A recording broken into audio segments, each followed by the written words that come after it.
There you go. And Mr. Chair, it looks like we are now live streaming on YouTube. So whenever you're ready, looks like we're ready to go as well. Okay, we have a quorum, so we'll get started. You know me, I love waiting around for the stragglers, so we'll just pop up on the screen the First Nations acknowledgement. We'll give everybody a minute just to read that to themselves.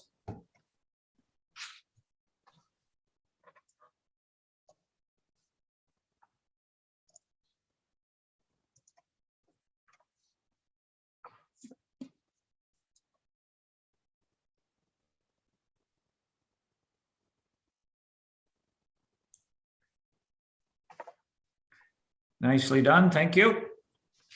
We'll call the meeting to order. Can I get a motion for the adoption of the agenda as amended?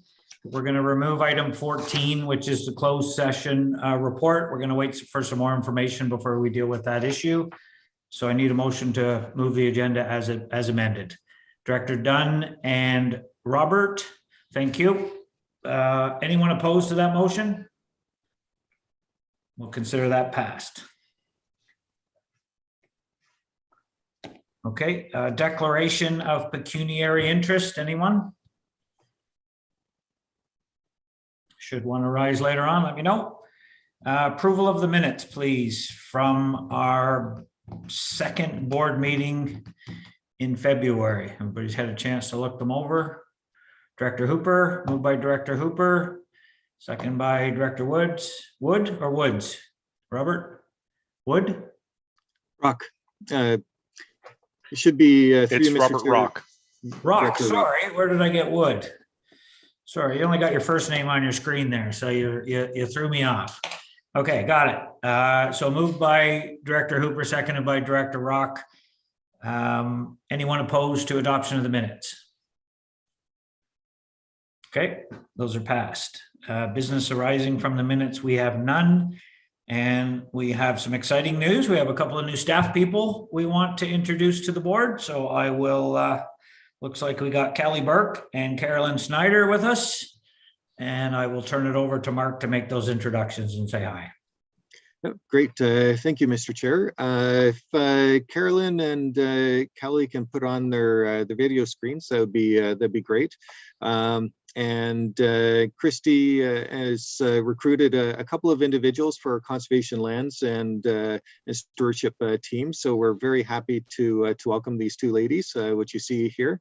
And maybe I'll start with Callie. So Callie Burke is actually a returnee to our organization. She worked for us for a couple summers in conservation lands and has recently secured a position as the conservation areas tech with us. So great hard worker, nose to the grindstone, works hard, great team player as well. So it's nice having some familiarity with Callie and her with us. So we're very happy to welcome her back. So welcome, Callie. And we have Carolyn Snyder as well. So Carolyn is actually new to me as well.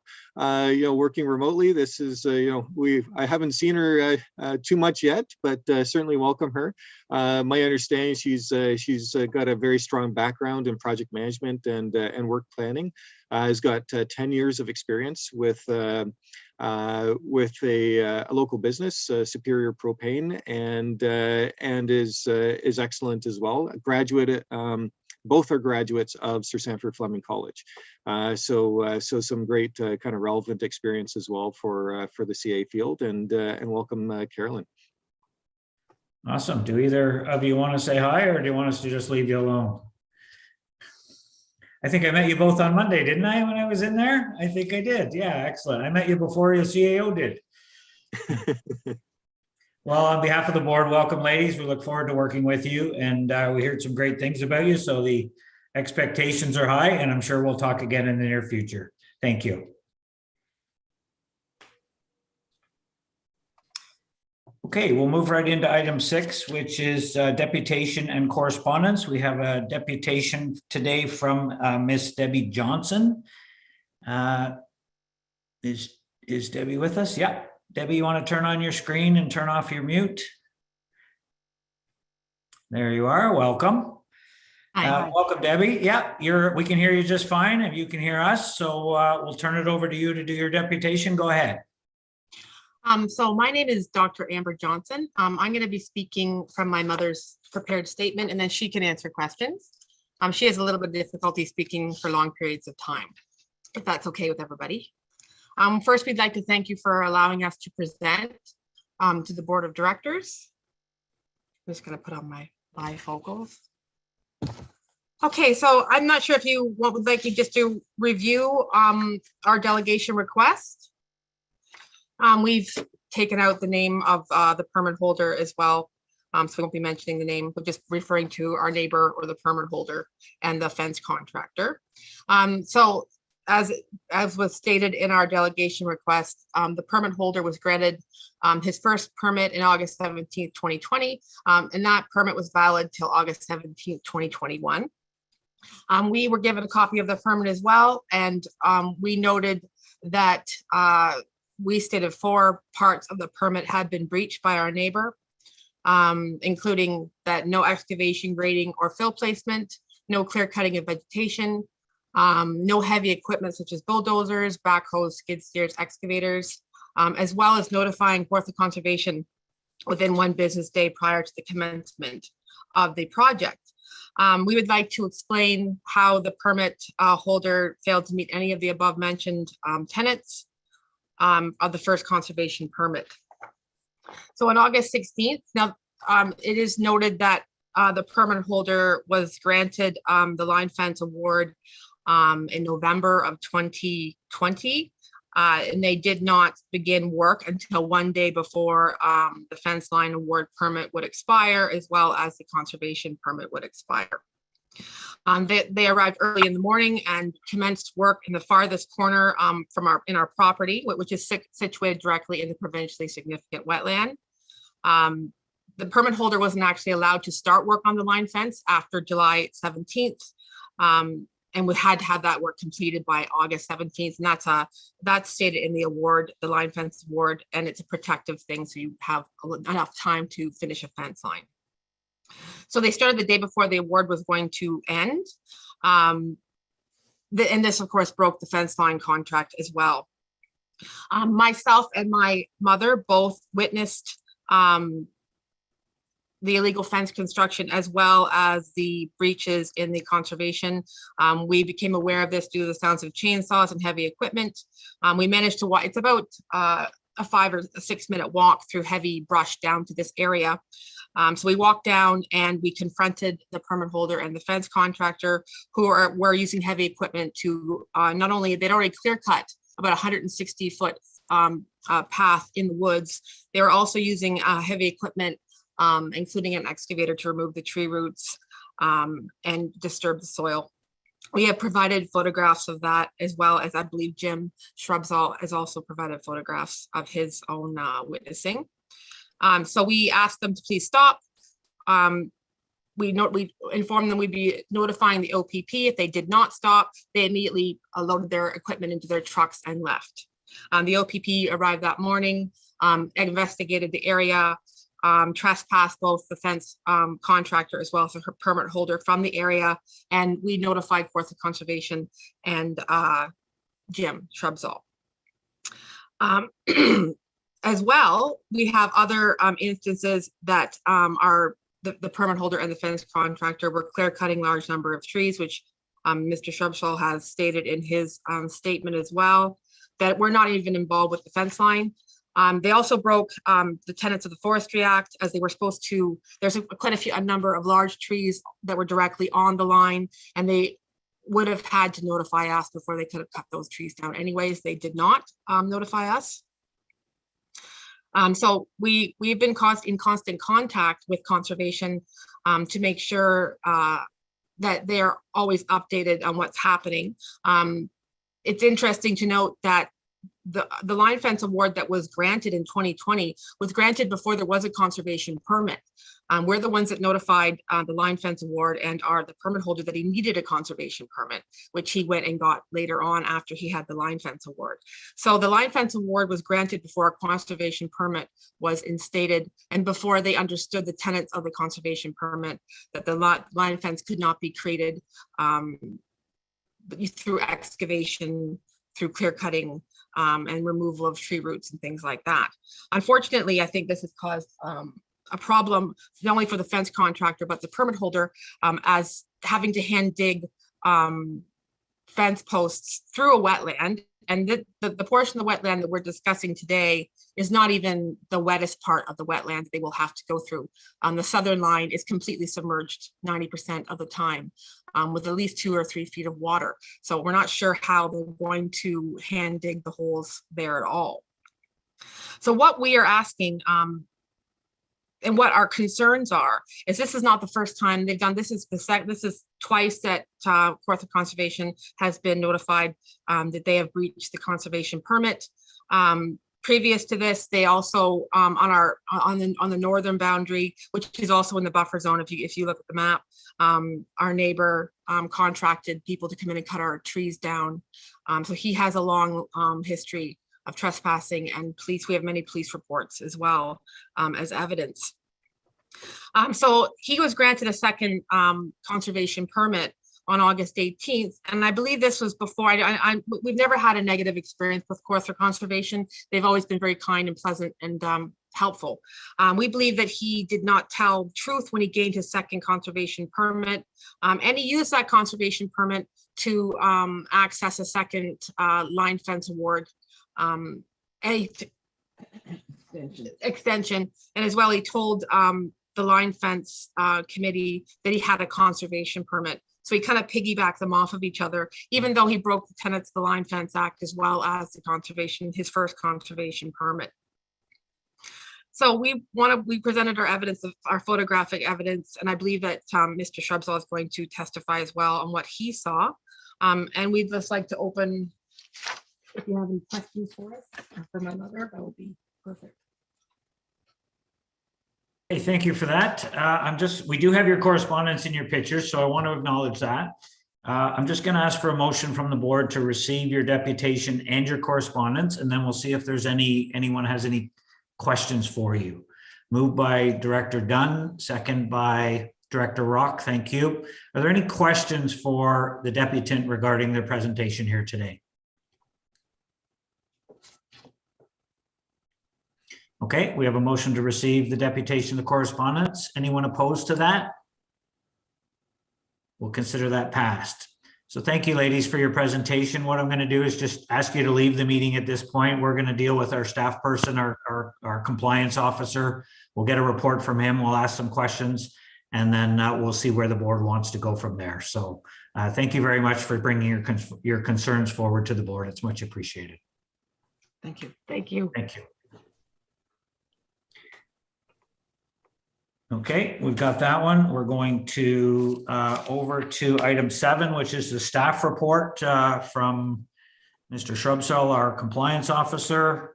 And I guess Mark, I don't know, Jim or Mark, who you want me to turn it over to. If you want to, obviously, you've heard some of the concerns, Jim.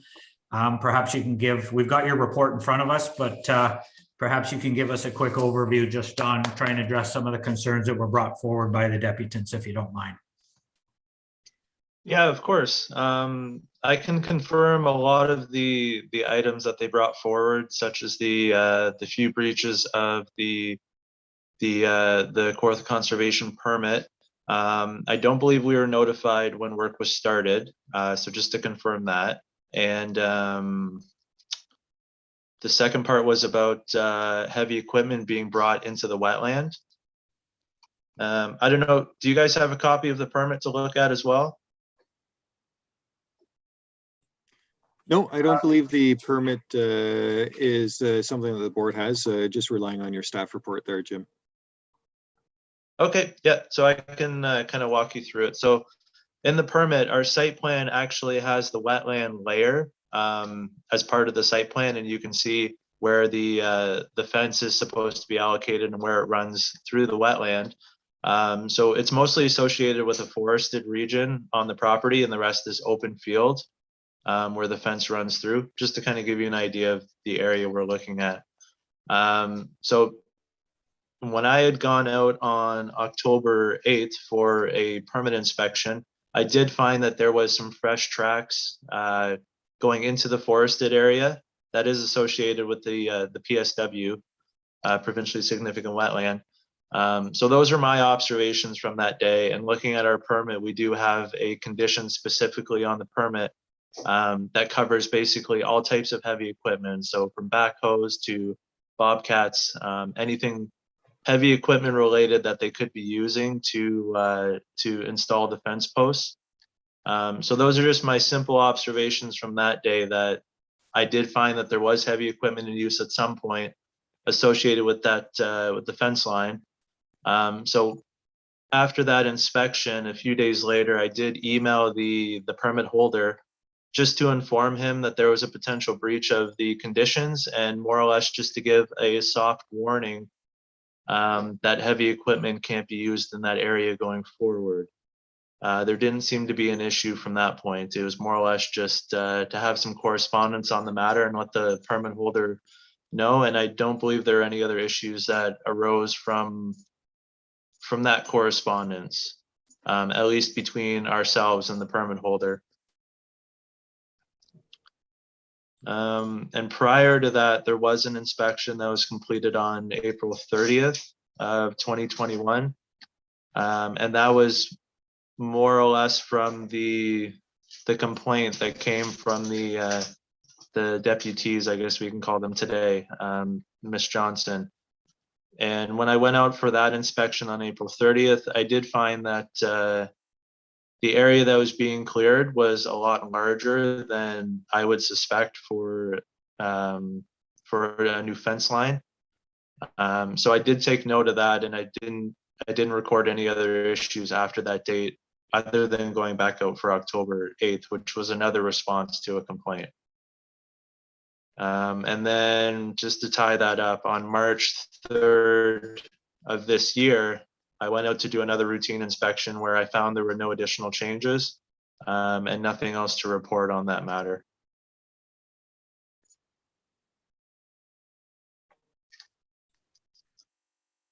Okay, I'll assume you're complete with your report there, Jim. Yep. I guess I'll see if there's any questions from the board. I guess the question is that, obviously there's been a few violations of the permit.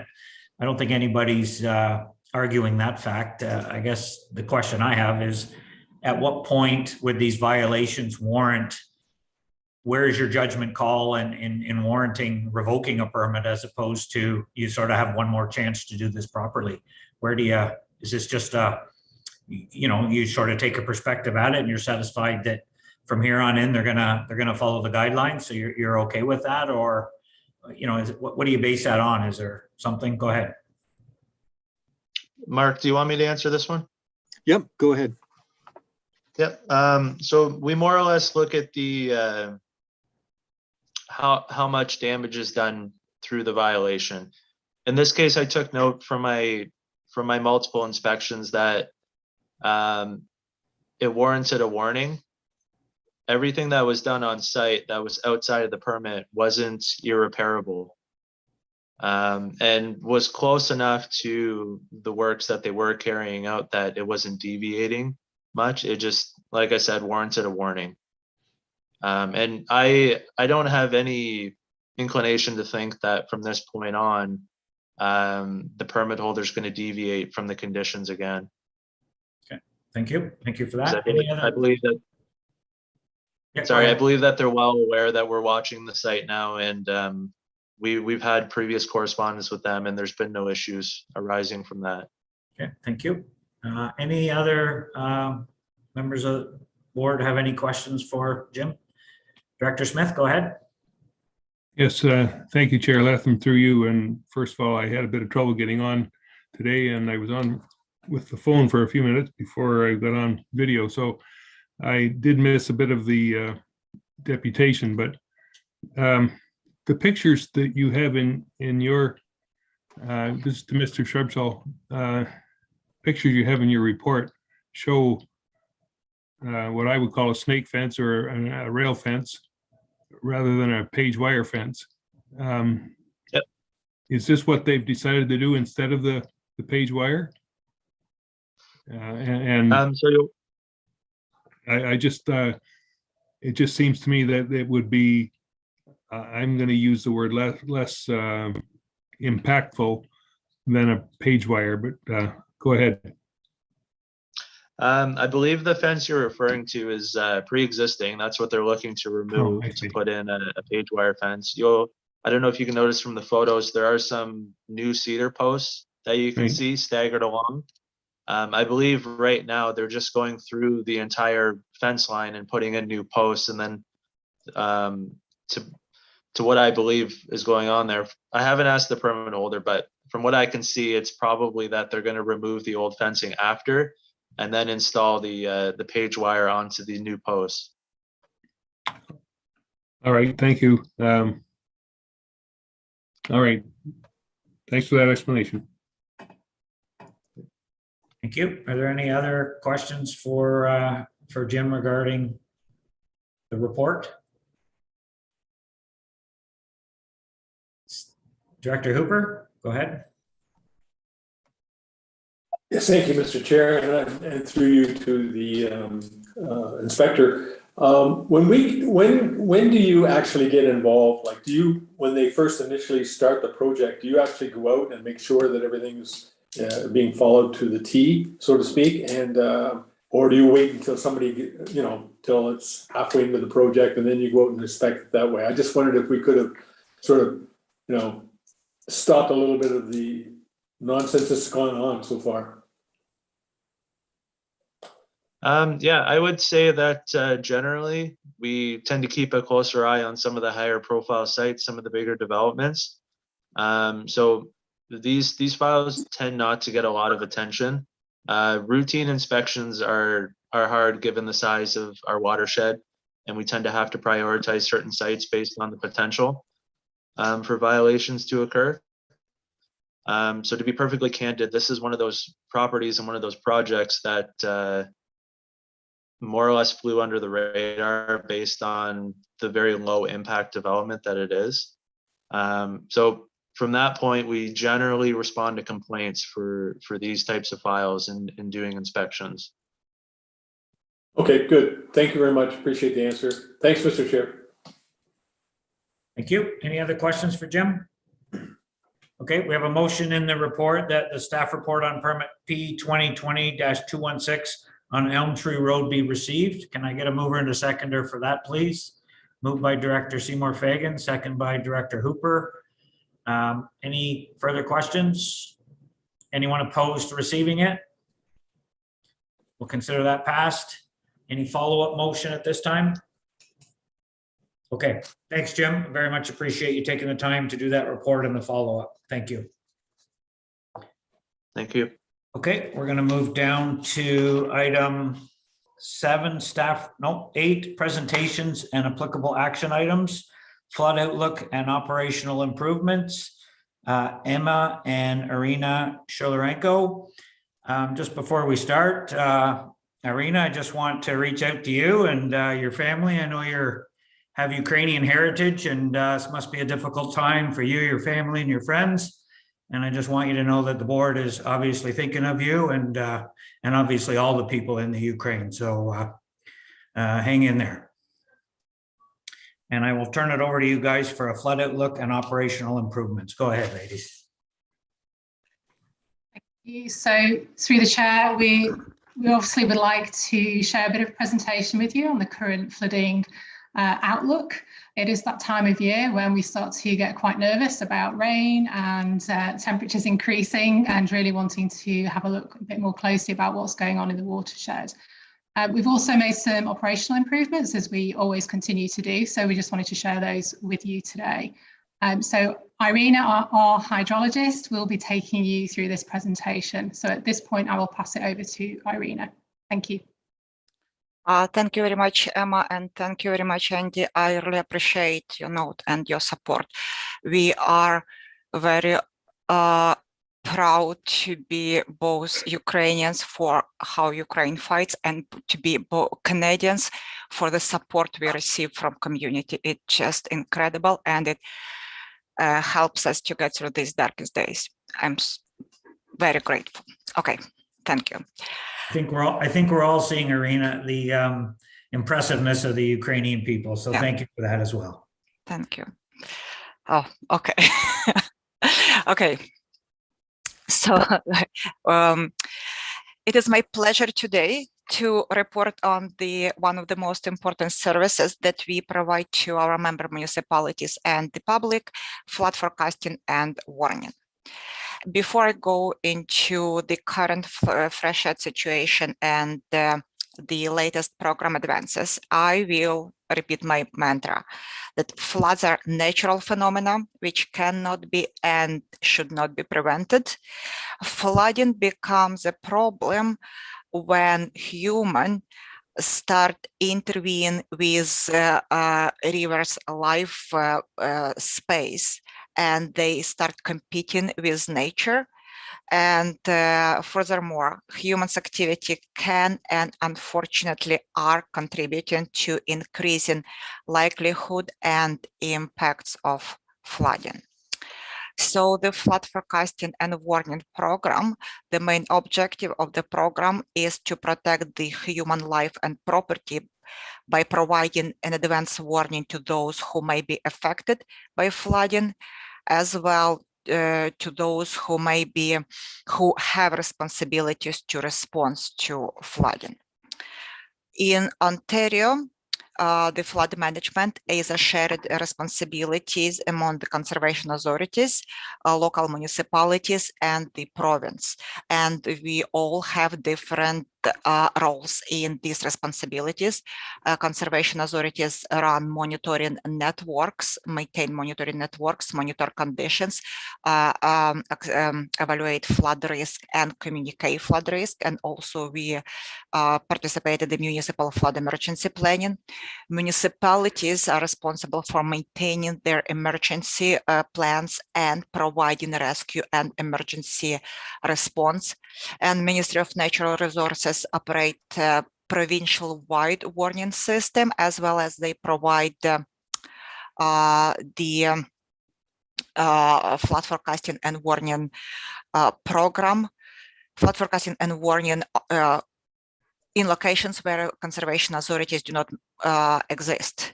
I'm sorry, I just realized it's not the Ministry of Natural Resources anymore. It's a Ministry of Natural, it's Ministry of Northern Development, Mines, Natural Resources and Forestry. Sorry, mouthful. Okay, and today I am pleased to report a few improvements to our flood forecasting and warning operation that makes our operation more efficient. So I will start with monitoring network and monitoring gauges. To evaluate the flood risk and provide timely warning, we require a wealth of the monitoring data. We monitor weather, precipitation, air temperature, potential for severe weather. We monitor water levels in water courses and lakes. We monitor watershed conditions such as snow cover, soil moisture, ground conditions, etc. So Kawartha Conservation Monitoring Network is a combination of those that we own and maintain gauges, and as well as monitoring location that we run in partnership with federal and provincial agencies. And one of those agencies that's been Water Survey Canada, Division of the Environment and Climate Change Canada, has developed a new two new monitoring gauges on the large Kawartha lakes, one on Sturgeon Lake in Fenelon Falls and one on Skugog Lake on the Skugog Island. So those stations they are monitoring water levels. The data is available, like near real-time data is available online for public, for those who would like to see those data. And unfortunately, those stations were developed as a result of some dispute with Trent Severn Waterway, because Trent Severn Waterway that already have stationed on those lakes, they are not willing to share data.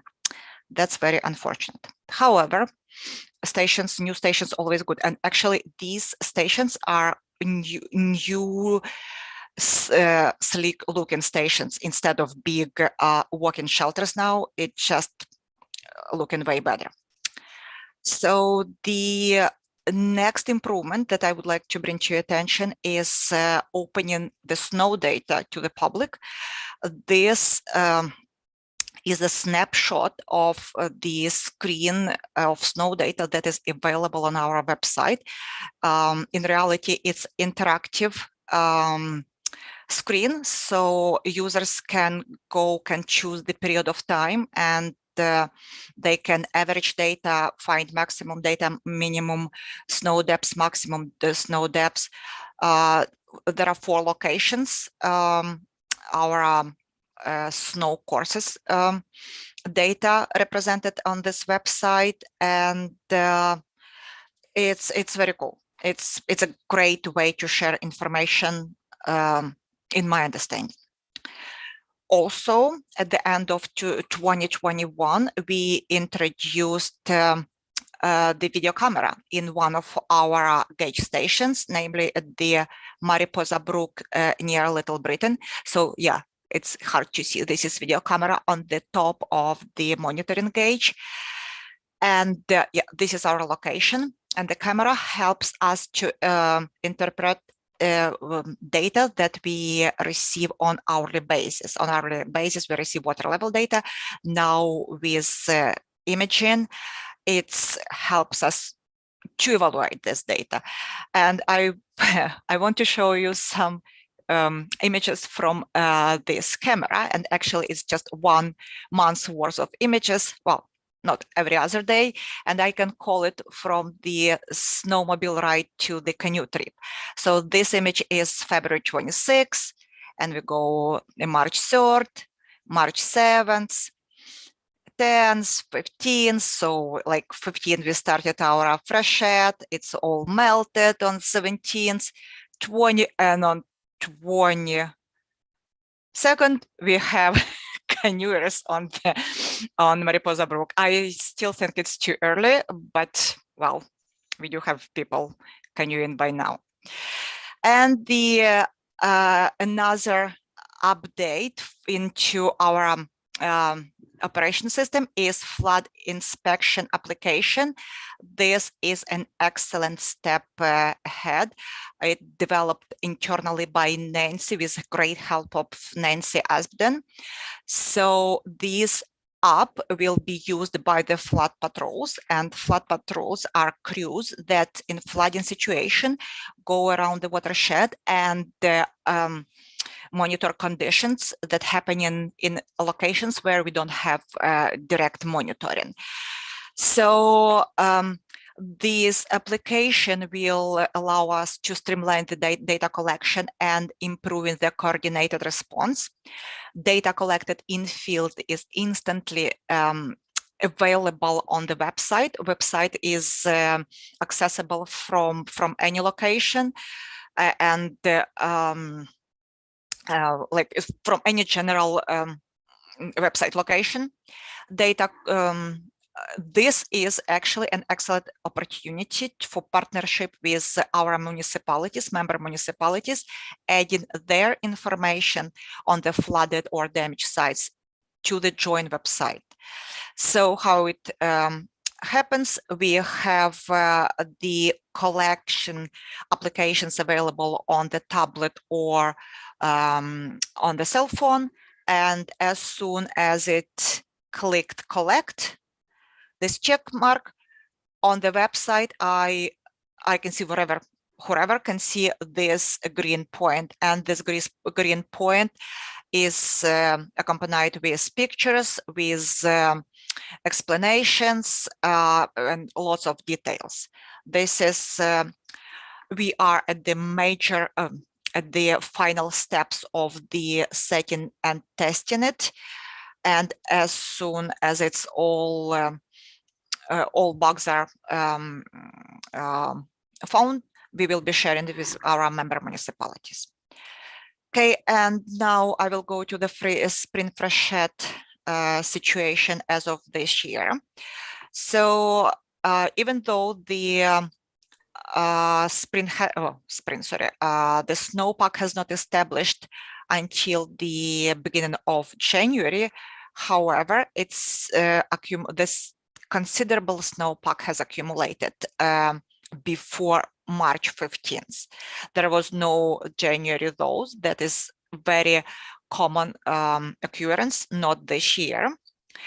By mid-March, by this March 15th, the snowpack was already ripe, as we call it, saturated and refrozen. And it was saturated, resulting from the brief warm-ups and following refreeze on February 17th and March 7th and 8th. So capacity, the absorbing capacity of the snowpack was somehow limited. In addition, we had frozen grounds around the watershed. We had lots of dormant runoff, and dormant means that March 7th, 8th runoff froze around the watershed in the ground depressions, and it was available to flow as soon as it melts. And on the March 15th, we had a quick warm up in the forecast. So we watched situation very, very closely. On the March 14th, the watershed condition statement flood outlook was issued, where I analyzed what's happening and what is the risk of flooding on that particular day. On March 17th, the flood outlook was replaced with water safety. By that time, it was understood that everything will go smoothly, let's say. The snow melted quite gradually. There was no reason to be concerned about flooding as of March 17th. We also during this time, we did the enhanced monitoring. We communicated with member municipalities through direct emails. And before that, we had our pre-freshet meetings with municipal partners such as City of Kawartha Lakes and with Trent Severn Waterway. Trent Severn Waterway continues their meetings. Now it's on weekly basis. There will be one after like 3 p.m. today, but I expect it to be more frequent as lakes and northern tributaries wakes up. We also issued the spring safety message. This is more kind of media release type message. It's usually done before the March break, emphasizing the safety measures around the water courses and water bodies. And here is just a quick graph for the water levels starting January and all the way to yesterday. So this is, we see that all our river water courses throughout the Kawartha Conservation Watershed already responded to the runoff, already peaked and are decreasing. This is critical level for Mariposa Brook. I brought it up because Mariposa Brook is, Little Britain, is one of our historically known flood-prone areas. So, and the yellow line, this is Mariposa Brook real water level. It crested way below the critical levels. Today's or tonight's rain did not cause any flooding concerns. Again, it sounded scary, but it wasn't too much. It was just about 10 millimeters of rain overnight. Our large Kawartha lakes are starting waking up. All lakes but Lake Skugok were drawn down to very, very low levels. And at this moment, Trent Severn Waterway does not expect any problems of this moment.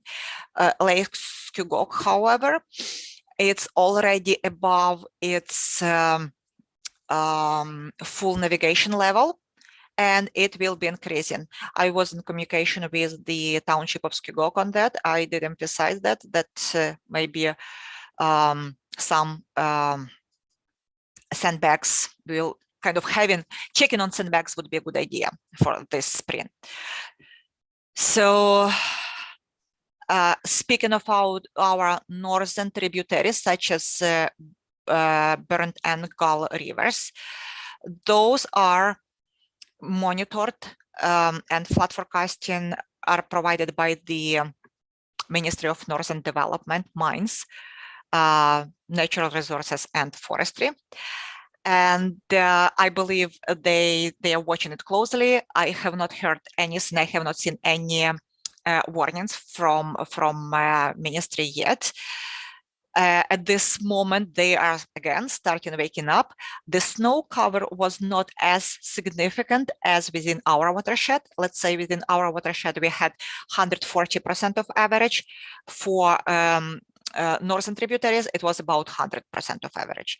So as long as there is no major rain event, everything should be going well.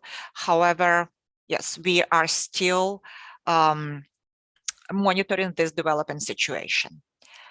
And with this, I believe I used up my 10 minutes. Any questions? Thank you for that. Appreciate that. Are there any, I'll just get you to pull that off the screen. I can see everybody. Are there any questions for Irina on the flood presentation from the board? Be a lot more questions if all those lines were above the full levels, I'm sure. So Director Rock, you had a question, go ahead. Yeah, just specifically as the Ward 3 councillor for Scugog Island, was interested that you had sent some information along around Lake Scugog being a little bit above. Just wanted to see, you know, if I can get more information on who that was sent to and how I can stay on top of that, just to make sure that everybody's responding as necessary for anything in the lake. Okay, I have a communication list from the municipality, and it includes emergency services and public works. So I can provide the contacts who I contacted to you probably by personal email. Would it be better, I believe, other than just saying? Or, yeah, no, and Yes. And if you want to include me on any of Yes. those specifically around Yes. the Lake Scugog, I'd love to see it, just even for pure information, because I do Sure. get a lot of residents that ask a lot of questions about the lake. So the more information I have to be able to answer their questions, the happier all of the residents seem to be. That'd be fantastic. Thank you very much. Sure. Thank you. Thank you. Any other questions for Irina? Director Hooper, go ahead.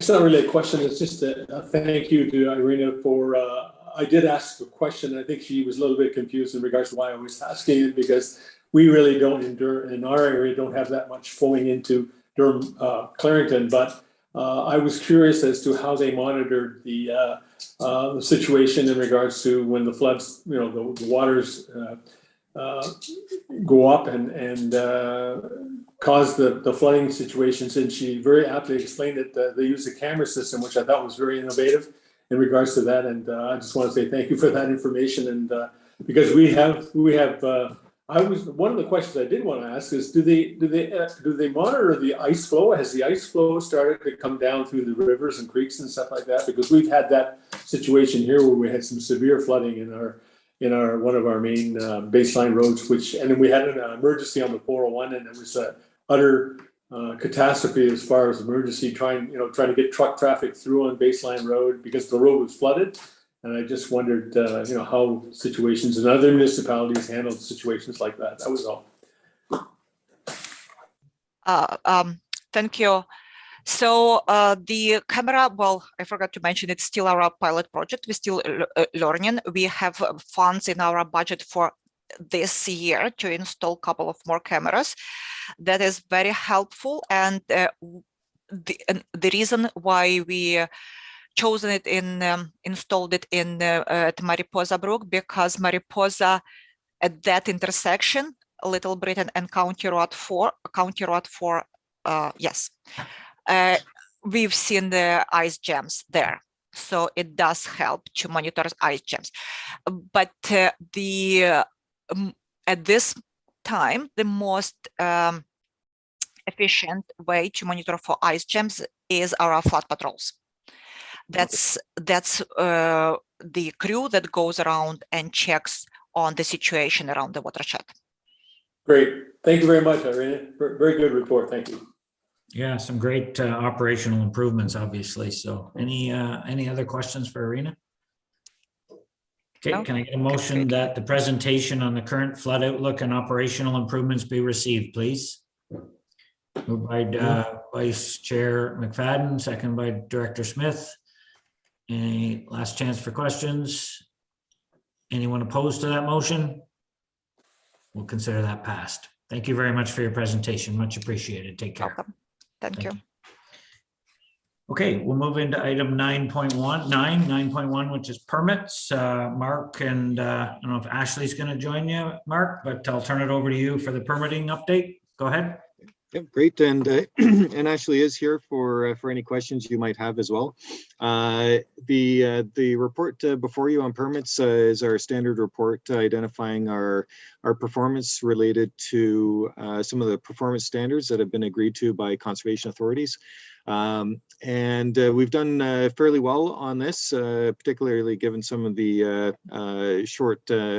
short-staffed resources that we have in the department. I know Ashley's helping out on a couple of those on that side of things. And but we did achieve 98 and 93% of the percent compliance or performance with the calc timeframes that have been established. So pretty good. Two of those permits were delayed, and that's by 1 day, and the other two were. One was a workload component, and the other was streamlining. The permit was to occur quite a bit later in the year, so it was streamlined from that perspective. So we did fairly well, and then of course the list of permits and the performance chart follows that. So just like to thank Ashley for all her work, of course, on the permits, and welcome any questions you might have.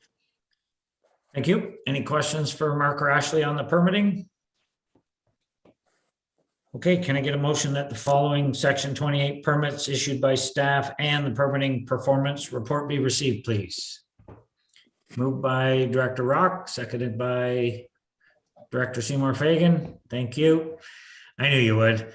Thank you. Any last chance for questions? Vice Chair McFadden, go ahead. Just quickly, with the one permit that was, so it's 2022-053 with regards to streamlining workflow and permit volume, that it's an outlier at 87, and I understand the reasoning with regards to the streamlining, and it's a project that's to be done later this year, all legitimate reasons. Is there any mechanism in place to hit the pause on the stopwatch? Because it is an outlier, it looks really bad, but clearly there's a definition and a reason for it, but it doesn't present well, that's all. Mm-hmm. Yes, and I might turn it over to Ashley for some more detailed explanation on that. So Ashley, if you can turn on your mic and video, that'd be great. We don't really have a stop button on our IMS, and I think that's part of it as well. But go ahead, Ashley. Yeah, good morning, or I guess good afternoon. Yeah, we don't really have like a mechanism to pause it. If we technically have deemed the application complete, like it should technically be issued. I believe that one in particular was a municipal drain clean out, if I remember correctly. So we just kind of, I personally lost sight of it a little bit, or else it would have been processed a little bit sooner. But yeah, the municipality was not in any hurry, and just in our system, we don't have a way to pause that technically. We could potentially look at adding that mechanism into the system and the way we track things. I don't see why not, as long as everyone's okay with that. But yeah. Thanks. I was more just concerned because it's such an outlier, but there's valid reason for it, and I understand that. I'm concerned when sometimes when you aggregate the numbers and people look at the higher level statistics, it can cause a real variation that's not appropriate for a better understanding of what's actually transpired. So I just didn't know whether there was a mechanism in place. Thank you. Yeah, we don't have one, but I don't see why we can't have one. So we can certainly look into adding that as an additional sort of note to these, and then it brings the total number down. So. Actually, I think you've spoiled us in the past. You've had these perfect reports with these perfect numbers right across the board, and when something doesn't quite hit the button, it jumps out at everybody. So yeah, I totally get it. So yeah, no worries. Thank you. Any further? You set the bar too high. That was the problem. Any further questions? Okay, we've got a motion that the report be received. Anyone opposed to that? That motion's passed. Thank you. Thanks, Ashley. no problem. I'll turn it over. 9.2 is conservation area parking fees. I will turn it over to Christy. He's going to give us a quick run through on that.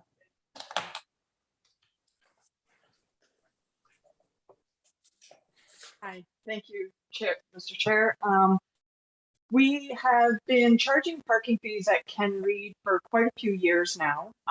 And as a result of that, the funding that we raised through those parking fees, which to date has been approximately $125,000, has helped to offset the costs for things like road maintenance, parking lot maintenance, and some of the infrastructure projects that we have at Ken Reed Conservation Area.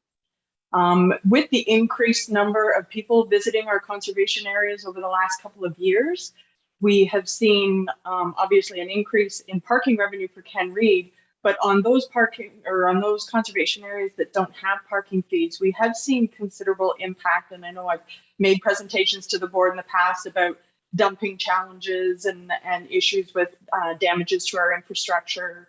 And just the overall impact that it's had on our conservation areas. And as a result, our team's sort of taken a look at it, and we are looking to implement parking fees on all of our conservation areas right across the board, starting in September of this year.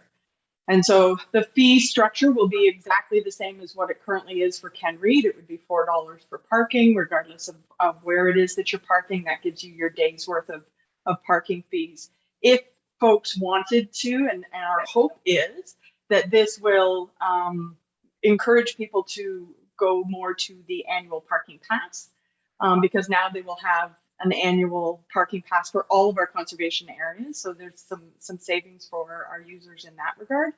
And those fees would be staying the same, but it would give them access to all of the conservation areas across the board. When it comes to looking at the revenue generated, because each parking or each conservation area would have its own zone within our parking app, we would be able to track to see how many people are paying for parking at the different conservation areas and get a better sense as to exactly what our user or our visitorship to those properties is over the course of time. So we're really excited about that as well. As far as the cost of implementing it, it's very low. So we have all we have to do is put up signs because the app is already established. We've already looked after that. So there is some transactional fees, but for the most part, there's no infrastructure cost for implementing it. Okay, thank you. You're welcome. Appreciate that. Any questions for Christy on the parking fees report? Not increasing the fees, just the areas that will be charged for parking. Director Smith, go ahead. Yes, thank you, Chair Latham. Through you, thanks, Christy, for your report. And I support the suggestion. I just wondered, do you have any, maybe you have no way of knowing this, but any idea of what percentage of the people who use Ken Reed actually pay for the parking? Is it a pretty good compliance? Do we know? Or yeah, I mean, it's hard because we don't have a person standing at the gate and checking, but we do have staff that go around. So when people pay for parking, it's input into an app. So when our staff is out on the conservation area, they're looking at cars to determine whether or not they've paid. and we get a list of all the license plates of folks that have paid for parking, so we can very quickly and very easily check to see if they are paying. When they don't pay, we will issue them sort of a warning at this point in time to say, hey, you haven't paid, it was noted. Please make sure if you're caught again, you will be ticketed, sort of thing. It's hard to say, like I said, on a day-to-day basis, but I would say overall, we're probably sitting at about 80% of the folks that are coming in are paying. Weekends are the outlier because we don't have any staff on weekends. It's really hard to anticipate or to determine how many people are paying at this time.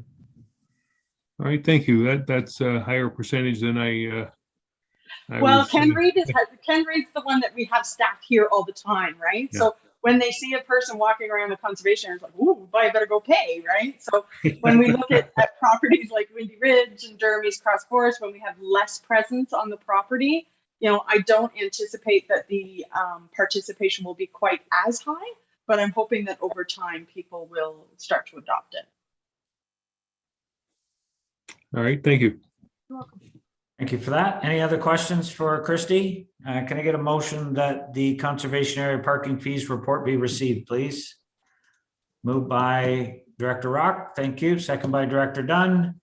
Any further questions? Seeing none. Anyone opposed to that motion? You're opposed, Director Smith? I'll consider that passed. I think it's good. That's okay. That's all right. I'm confused. Yeah, we're good. I know. Yeah. I was not opposed. I think my internet was too slow. That's okay. So what we're going to do, we've got our source water protection meeting at 2 o'clock. So I'm just going to recess the meeting at this point. We'll save John Lucas. I don't want to get him all wound up on his unaudited statements, and then have to cut him off. So I think we'll take a couple of minutes. I know that the other directors for source water protection will tune in. You can just stay on the link that we have here, I believe. Mark, is that correct? Yes, that's great. Take a couple minutes and stretch, and we'll see you back here at 2 o'clock. We'll do our source water protection. When that's complete, we'll go back and finish our agenda for KRCA. Just to let you know, sorry, Chair, I have to wrap up at 2:45 today. So I'll be on the source water for a time period, but then I'll have to log off at 2:45 for a meeting at 3 o'clock. Okay. Thank you for that. Yep.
So I believe we're still live on YouTube, but 2 o'clock is just about upon us. Just to let you know, Mr. Chair. Yeah, thank you. I'll just ask everybody to tune back in here, please.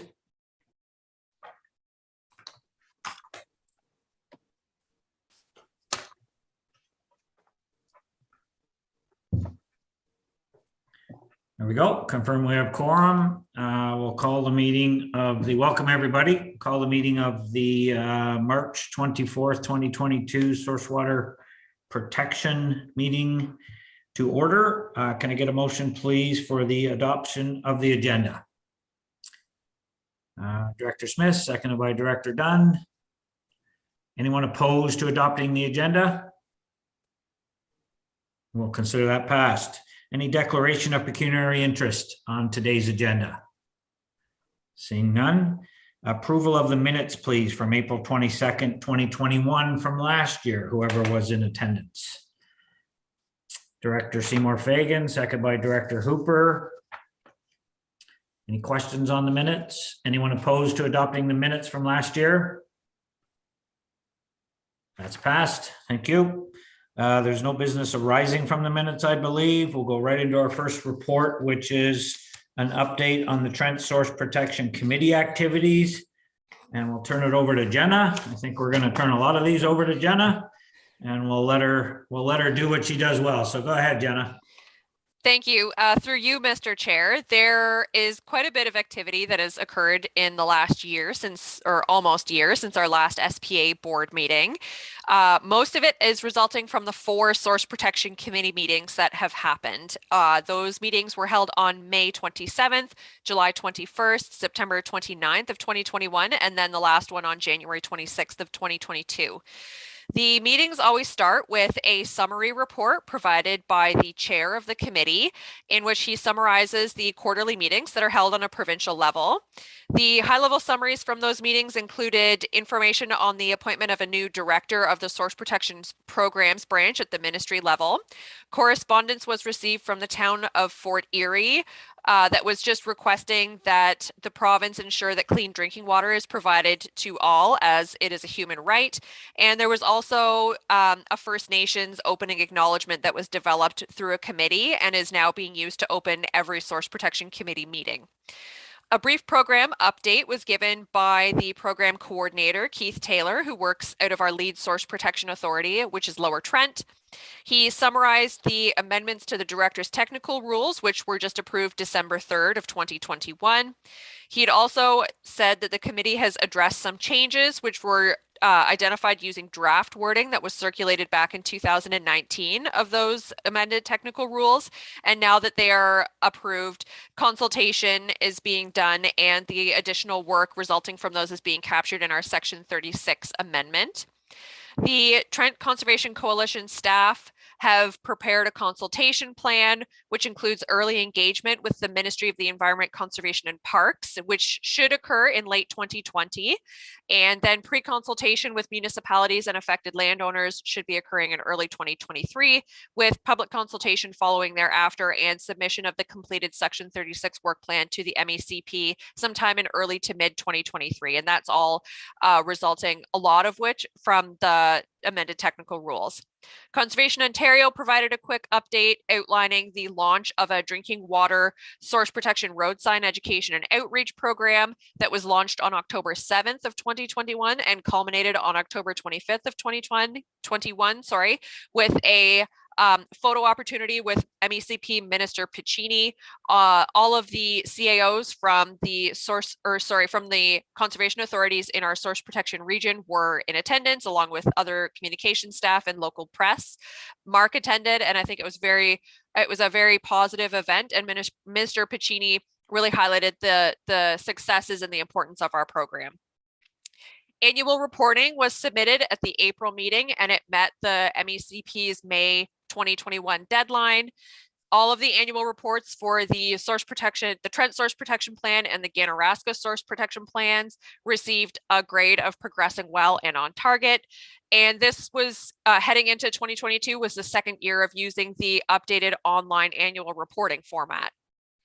There are amendments that were done to the Source Protection Plan, starting with the Section 51 amendments. These amendments are very minor in nature and are done without ministry approval. They are done to correct typos, improve style, and correct obvious errors that were contained within the source protection documents. And they've also removed outdated threat circumstances from the table of, or the threat summaries, sorry, and those were approved on December 21st of 2021.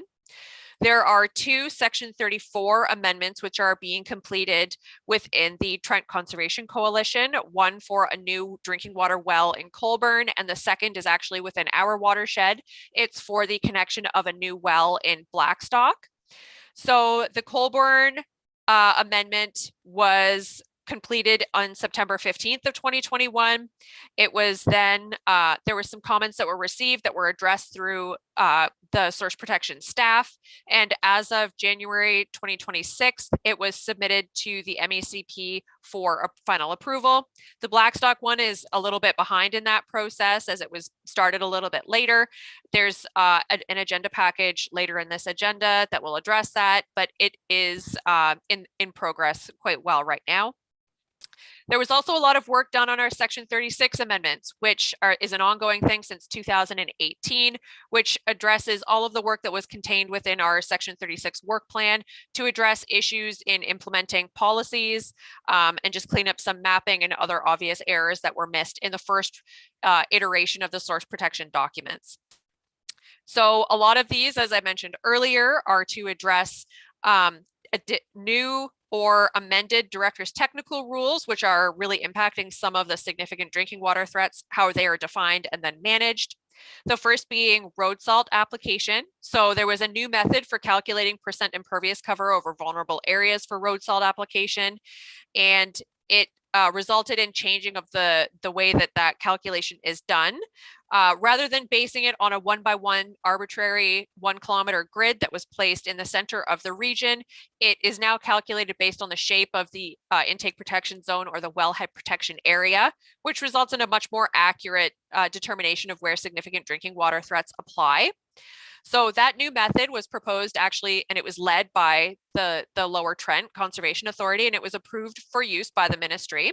So with when that methodology was approved, we had run the computer models and found that road salt application threats were now only possible in the intake protection zones for Campbellford, Hastings, Peterborough, Lakefield, Lindsay, Bobcaygeon, and Norland.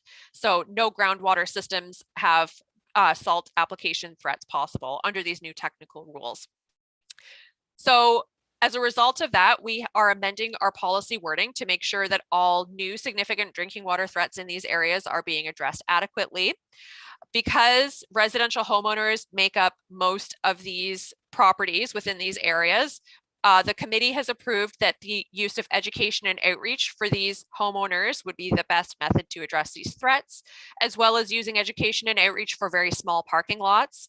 There was a new policy that was written to require municipalities to have salt management plans, which contain maps of the vulnerable areas and outline best management practices for road salt application.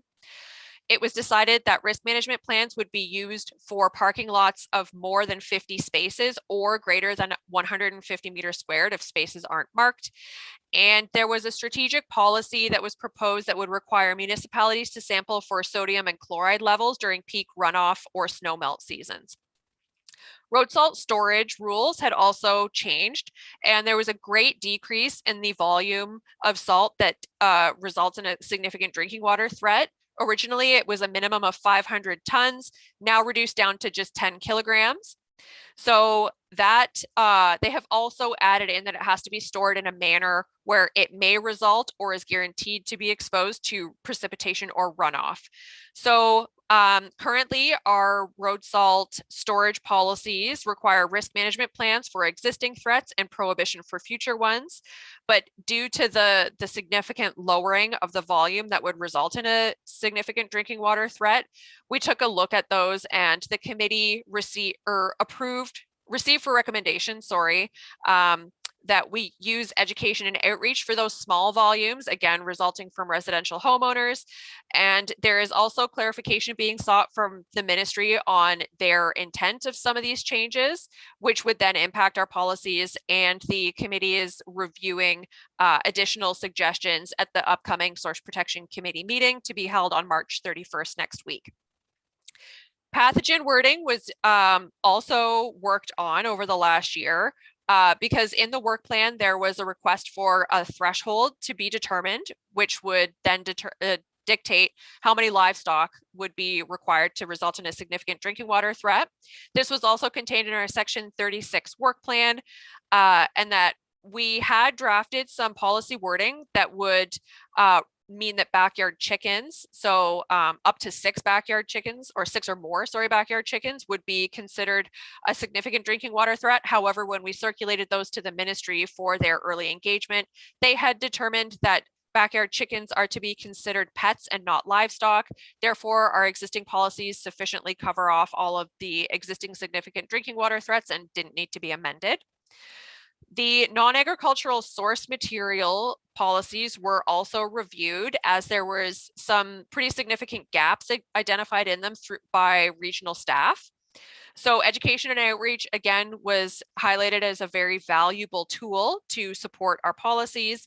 And we had gone through and added some additional policies that have either the Ministry of the Environment, Conservation and Parks or the Ontario Ministry of Agricultural, Food and Rural Affairs as the implementing bodies, just making sure that they're actually carrying out inspections for compliance, not issuing any approvals in vulnerable areas for the future. And then there was also some cleaning up of removing different categories of manure from those significant threat category lists and putting them in where they fit properly for prohibitions.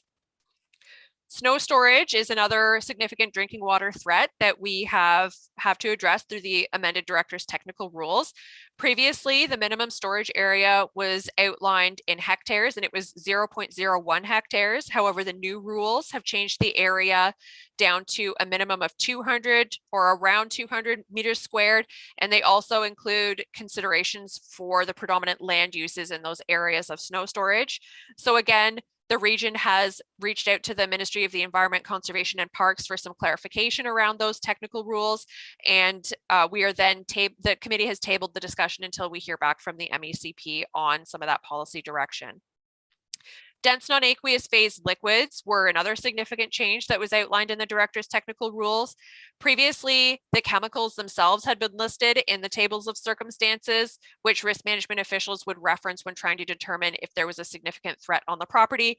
However, those tables of chemicals have been removed, and we were now provided with a list of businesses or activities that may have DNAPLs on site.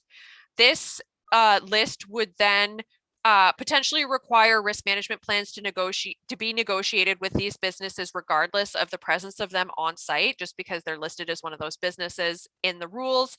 So again, we've contacted the MECP for clarification and guidance on how to properly address these. Stormwater, again, was a threat that's being addressed in the director's technical rules, and the changes are quite extensive. But there's a lot of additional work that needs to be done to analyze the criteria and impact on the existing source protection plan policies. And again, we've requested some clarification from the ministry and we're awaiting policy direction on those. Transition provisions, there were 2 that had been identified as needing to be addressed, one of which was related to existing agricultural activities, and the second was related to Planning Act applications. And these are the definitions of what existing versus future threats are. So those draft policy wording were taken to our local municipal working groups. So all of our local municipalities have had a chance to look at them and provide feedback. And then those proposed updated policy wording was approved by the committee. There were other updates in the work plan as well. And the work plan is divided into mandatory and non-mandatory updates as determined by the MECP. Some of the mandatory ones were around significant groundwater recharge areas, creation of hydrocarbon pipeline policies, and updates for other systems. And then some of those non-mandatory updates that we have included are updating short names in the source protection plan. They've identified monitoring issues identified through local environmental monitoring, updating of floodplain mapping, updating of highly vulnerable aquifers, updating water budgets, and the potential use of a new climate change tool, which was developed through the Ministry and Conservation Ontario. The committee received a report for information as well from the Eastern regions, requesting new strategic policies to encourage municipalities to address water quality in systems that aren't currently covered under the Clean Water Act. The MECP is currently creating guidance on how to address these systems and support these systems, but strategic policies were encouraged to be written through the ministry that encourage the use of best management practices for developments in these areas.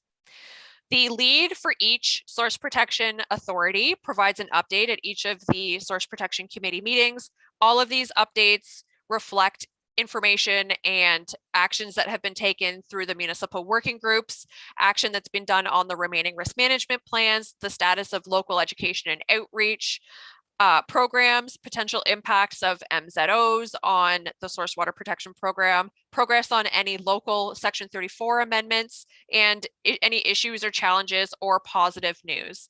So those reports are always very well received and appreciated by the committee, and they, as I said, they're provided at each meeting. Looking at the year ahead, the lead for the source protection region, he had highlighted that our two main goals for this year are the submission of the two Section 34 amendments, being Colborne and Blackstock, as well as wrapping up the work for the Section 36 amendment package, which we are hoping to start consultation on later in this year. There was some other items that were highlighted at the meetings as well, such as the mention that Minister Piccini brought forward drinking water issues and infrastructure concerns at the first cabinet meeting that he had attended. There were statistical metrics that are now viewable through Stats Canada, which explore drinking water issues and various other targets. And there was also a highlight of the upcoming changes to the Conservation Authorities Act, which Mark will be addressing at a later agenda item as well. And then our Ministry of the Environment, Conservation and Parks liaison officer gave an update from the province's level on some guidance that they're providing for non-municipal drinking water systems, highlighted ministry staff changes, guidance on the new technical rules, and then some information on funding agreements and the quarterly chairs meetings. That's it for this board report. Thanks, Jenna. Any questions for Jenna on that? Director Rock, go ahead. Yeah, just a very quick question. Something that piqued my interest when you were going through was a statement around the use of salt and the impact of salt. Is there any sort of formal documentation that was put together on that you could share? I know in my ward in particular, salt isn't used. It's like a pickled sand, and one of the reasons is from storage and a whole bunch of other. But my perspective is that it is also better for the environment that we have this approach to use salt. So it would be great if there was something like an official statement saying that is better for the environment that I can share with residents when I do have people complaining about the mess of sand and things like that. Yeah, through you, Mr. Chair, we do have some very salt-specific education and outreach materials and flyers that we are sharing. And as I said, we're kind of working on how we're updating our policies around road salt application based on those really low thresholds now. So some of the more updated information is still being worked on, but I'm more than happy to share some of that existing information with you right now. They're usually really easily digestible public-facing pamphlets for residents to really understand how dangerous salt really is. And it's great that in your ward pickled sand is being used, because that's one of the best management measures that we are encouraging parking lots to use at this point.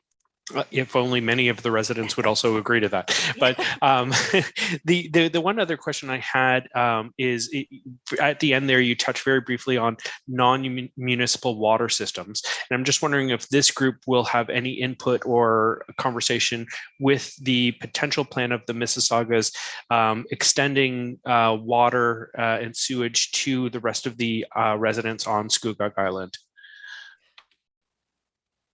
Through you, Mr. Chair, and Mark, maybe if you had any other insights on this as well. I know from a source water perspective, under the Clean Water Act, we're dealing only with municipal drinking water systems at this time, but there is the option for First Nations to opt into the program. So we're happy to provide information and support to the First Nations communities should they be interested in that information. And then Mark, do you have any other thoughts or feedback on how we may be involved in that development or proposal?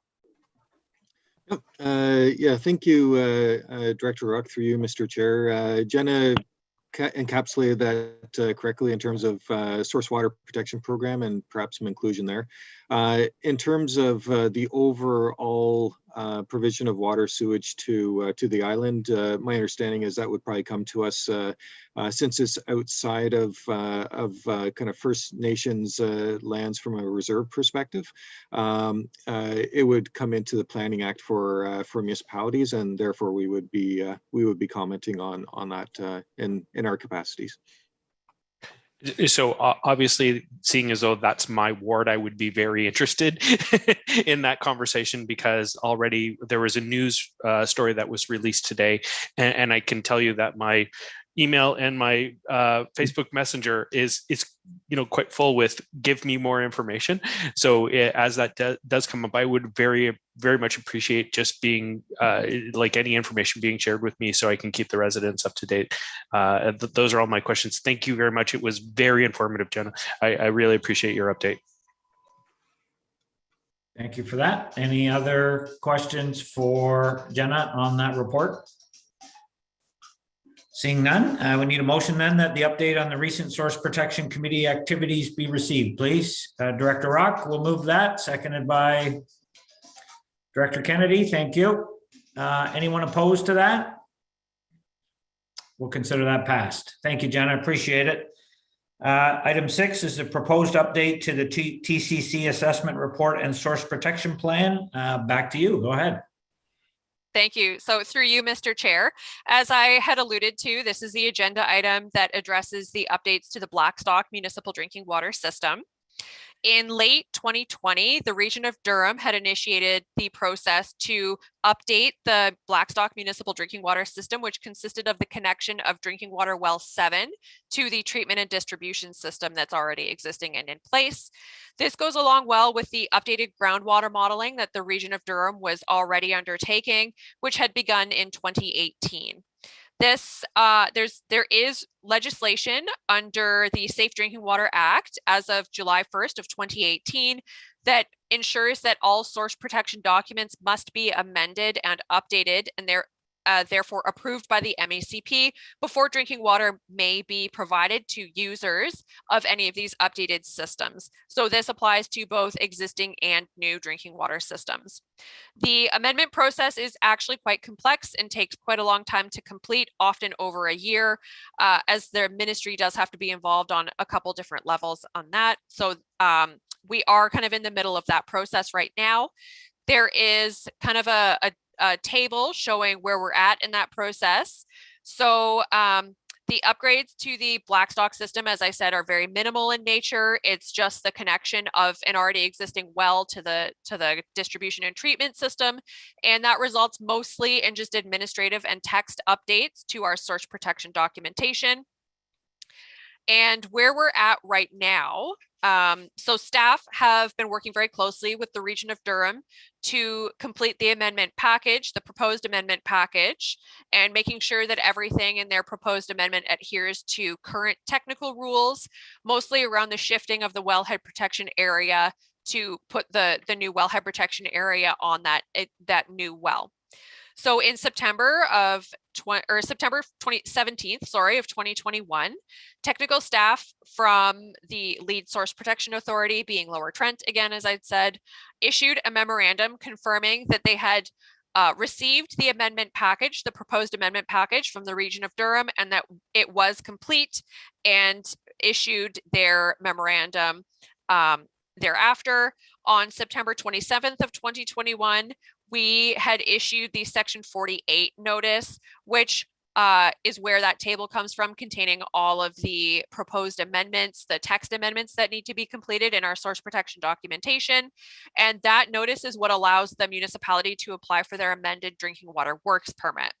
On October 18th of 2021, the completed amendment package was circulated to the Ministry of the Environment, Conservation and Parks for the early engagement step of the consultation process. The ministry then provided their approval on January 21st of 2022. On January 28th of 2022, the pre-consultation phase was begun, and the amendment package was circulated to all affected municipalities and landowners. So there's a legislated prescribed list of bodies that have to be consulted on. That consultation period lasted the legislated 30 days and closed on February 28th of 2022. For next steps, this SPA board must approve the circulation of the amendment package to public, which would then satisfy the public consultation process. A municipal council resolution is also being drafted by the region of Durham, which would then allow them to circulate the package to the public as well. And that public consultation process lasts at the minimum of 35 days. Once all of the comments, there was no comments received through either early engagement or pre-consultation, but should there be any comments received through public consultation, they will be collected and considered by the committee, potentially resulting in some amendments to that amendment package. And then the Source Protection Authority will approve the submission of the completed and updated amendment package to the MACP for approval. Once the ministry issues their approval, it is then the lead Source Protection Authority's responsibility to ensure that all updated documents are made publicly available through our websites, and to provide the public with the updated mapping. And that is the point when the region of Durham will be able to provide water from that updated system, so the new well. So in summary, the Blackstock system is being updated. There's a new well being connected to the treatment and distribution system. And at this time, the Kawartha-Haliburton Source Protection Authority must endorse the circulation of the amendment package for public consultation of the process. And then once we complete that, we will follow up and allow a final review of the amendment package prior to the submission of the MACP for final approval. Thank you. Any questions for Jenna on that report? Okay, there's a motion here. Resolved that the proposed updates to the Trent Conservation Coalition Assessment Report and Source Protection Plan to update information for the Blackstock water supply system be endorsed, that the Kawartha-Haliburton Source Protection Authority circulate the proposed amendments addressing the change to the Blackstock water supply system to the regional municipality of Durham as a municipality which owns the drinking water system pursuant to Section 34 of the Clean Water Act 2006 for commencement of the public consultation process. Can I get a mover for that, please? Director Sain will move that, seconded by Director Hooper. Thank you. Any questions for the author? Anyone opposed to that motion? We'll consider that passed. Thank you, Jenna. Our next one is the annual progress report, item 7, and I'll turn it back over to you. Go ahead. Thank you. Through you, Mr. Chair. This is really one of the main drivers for having this meeting in March is the submission of the Kawartha-Haliburton Source Protection Authority annual report for the 2021 calendar year. Under the Clean Water Act and the associated regulations, there are reporting requirements that the Source Protection Authority has to fulfill, mostly related to their implementation progress on all of the policies contained in the Clean Water Act and the local source protection plans. The annual progress report is to be submitted to the Ministry of the Environment, Conservation and Parks by May 1st, and it will span all of the Trent Source Protection region. Specifically for us, we belong in the Trent Source Protection Plan, as the region has 2 source protection plans, the second being the Ganaraska Plan, but they have their own annual report relating to their own plan. So our report gets rolled in with the annual reports from Otonabee, Peterborough Source Protection Authority, the Crow Valley Source Protection Authority, and the Lower Trent Source Protection Authority. The information contained within the reports is mostly dictated by the Ministry of the Environment, Conservation and Parks, and it can be viewed in the supplemental report, which is a pretty public-facing document with easily digestible bullet points of information.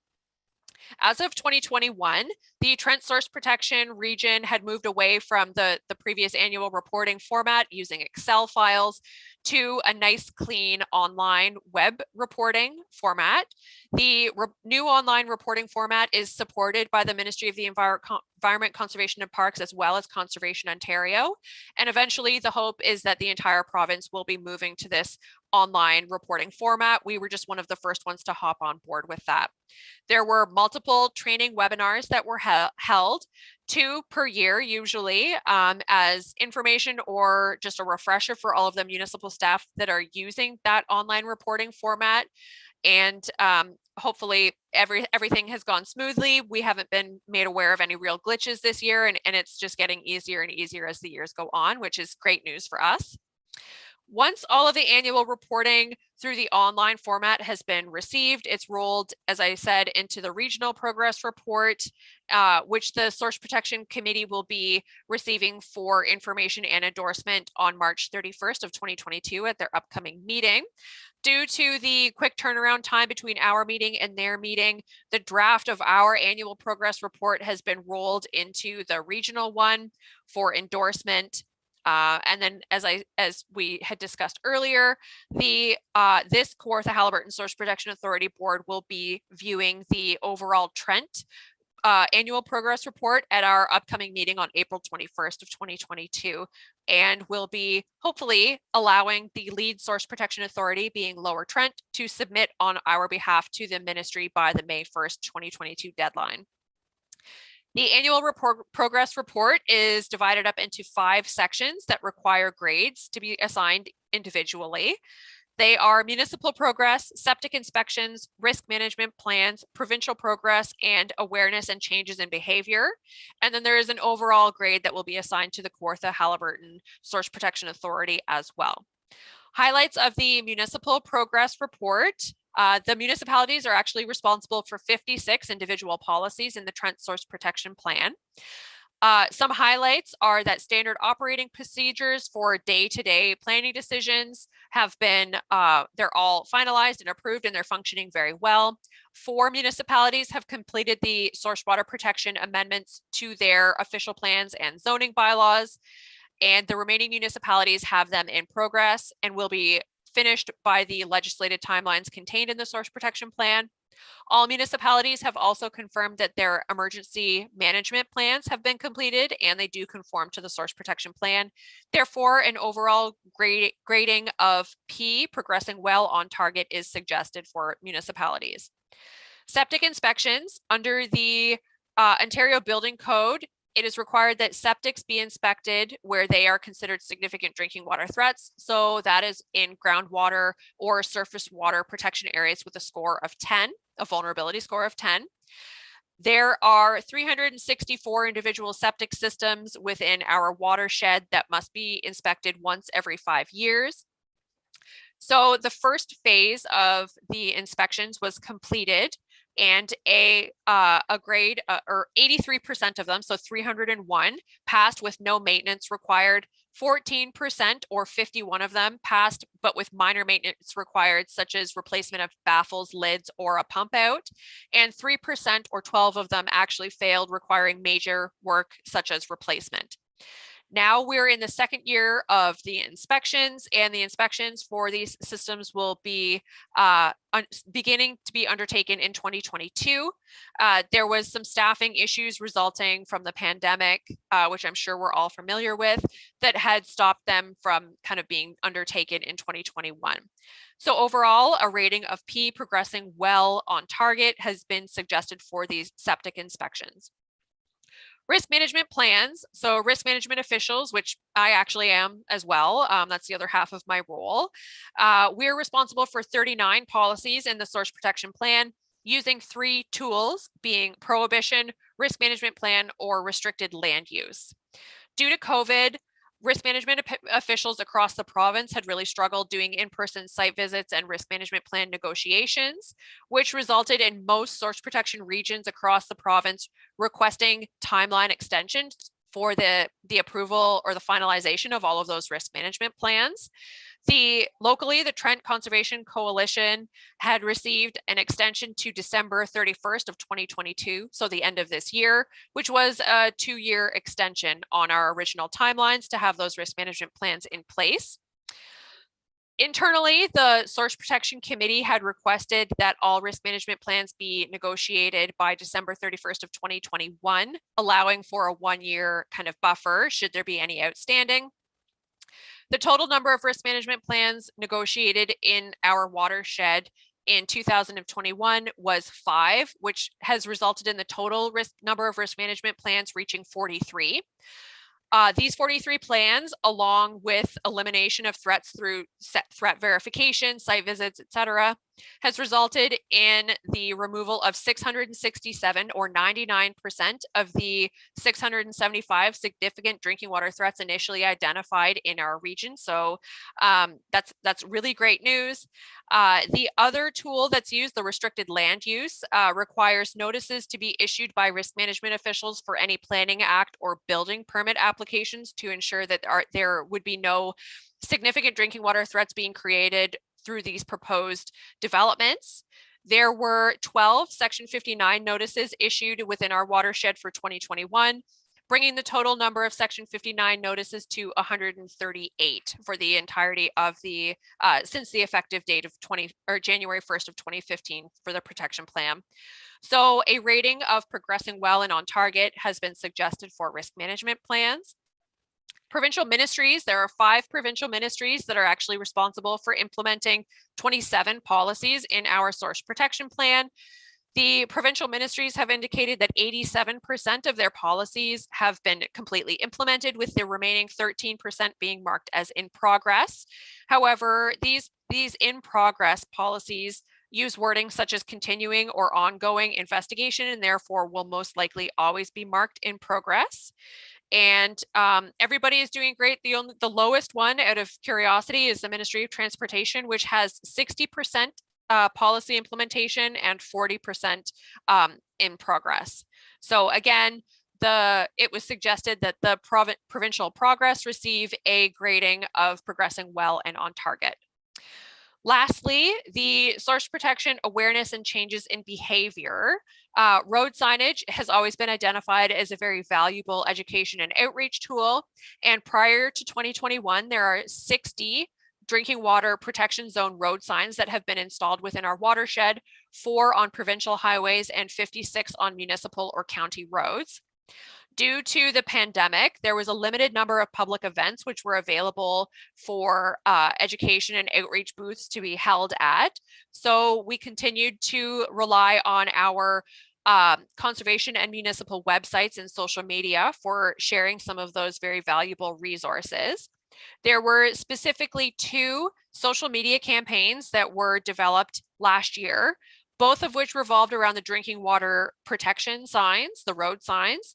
The first one was done on a provincial scale, and it was spearheaded by Conservation Ontario, which culminated, as I'd said before, with that press conference with Minister Piccini in the month of October.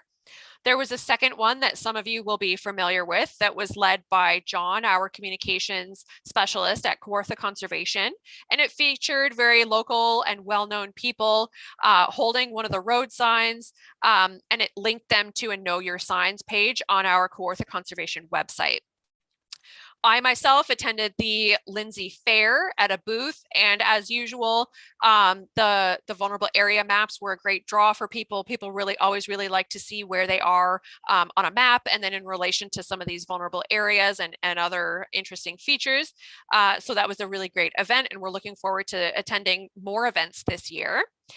And there was also a joint education and outreach session targeted at real estate agents that was hosted by Kawartha Conservation and the City of Kawartha Lakes.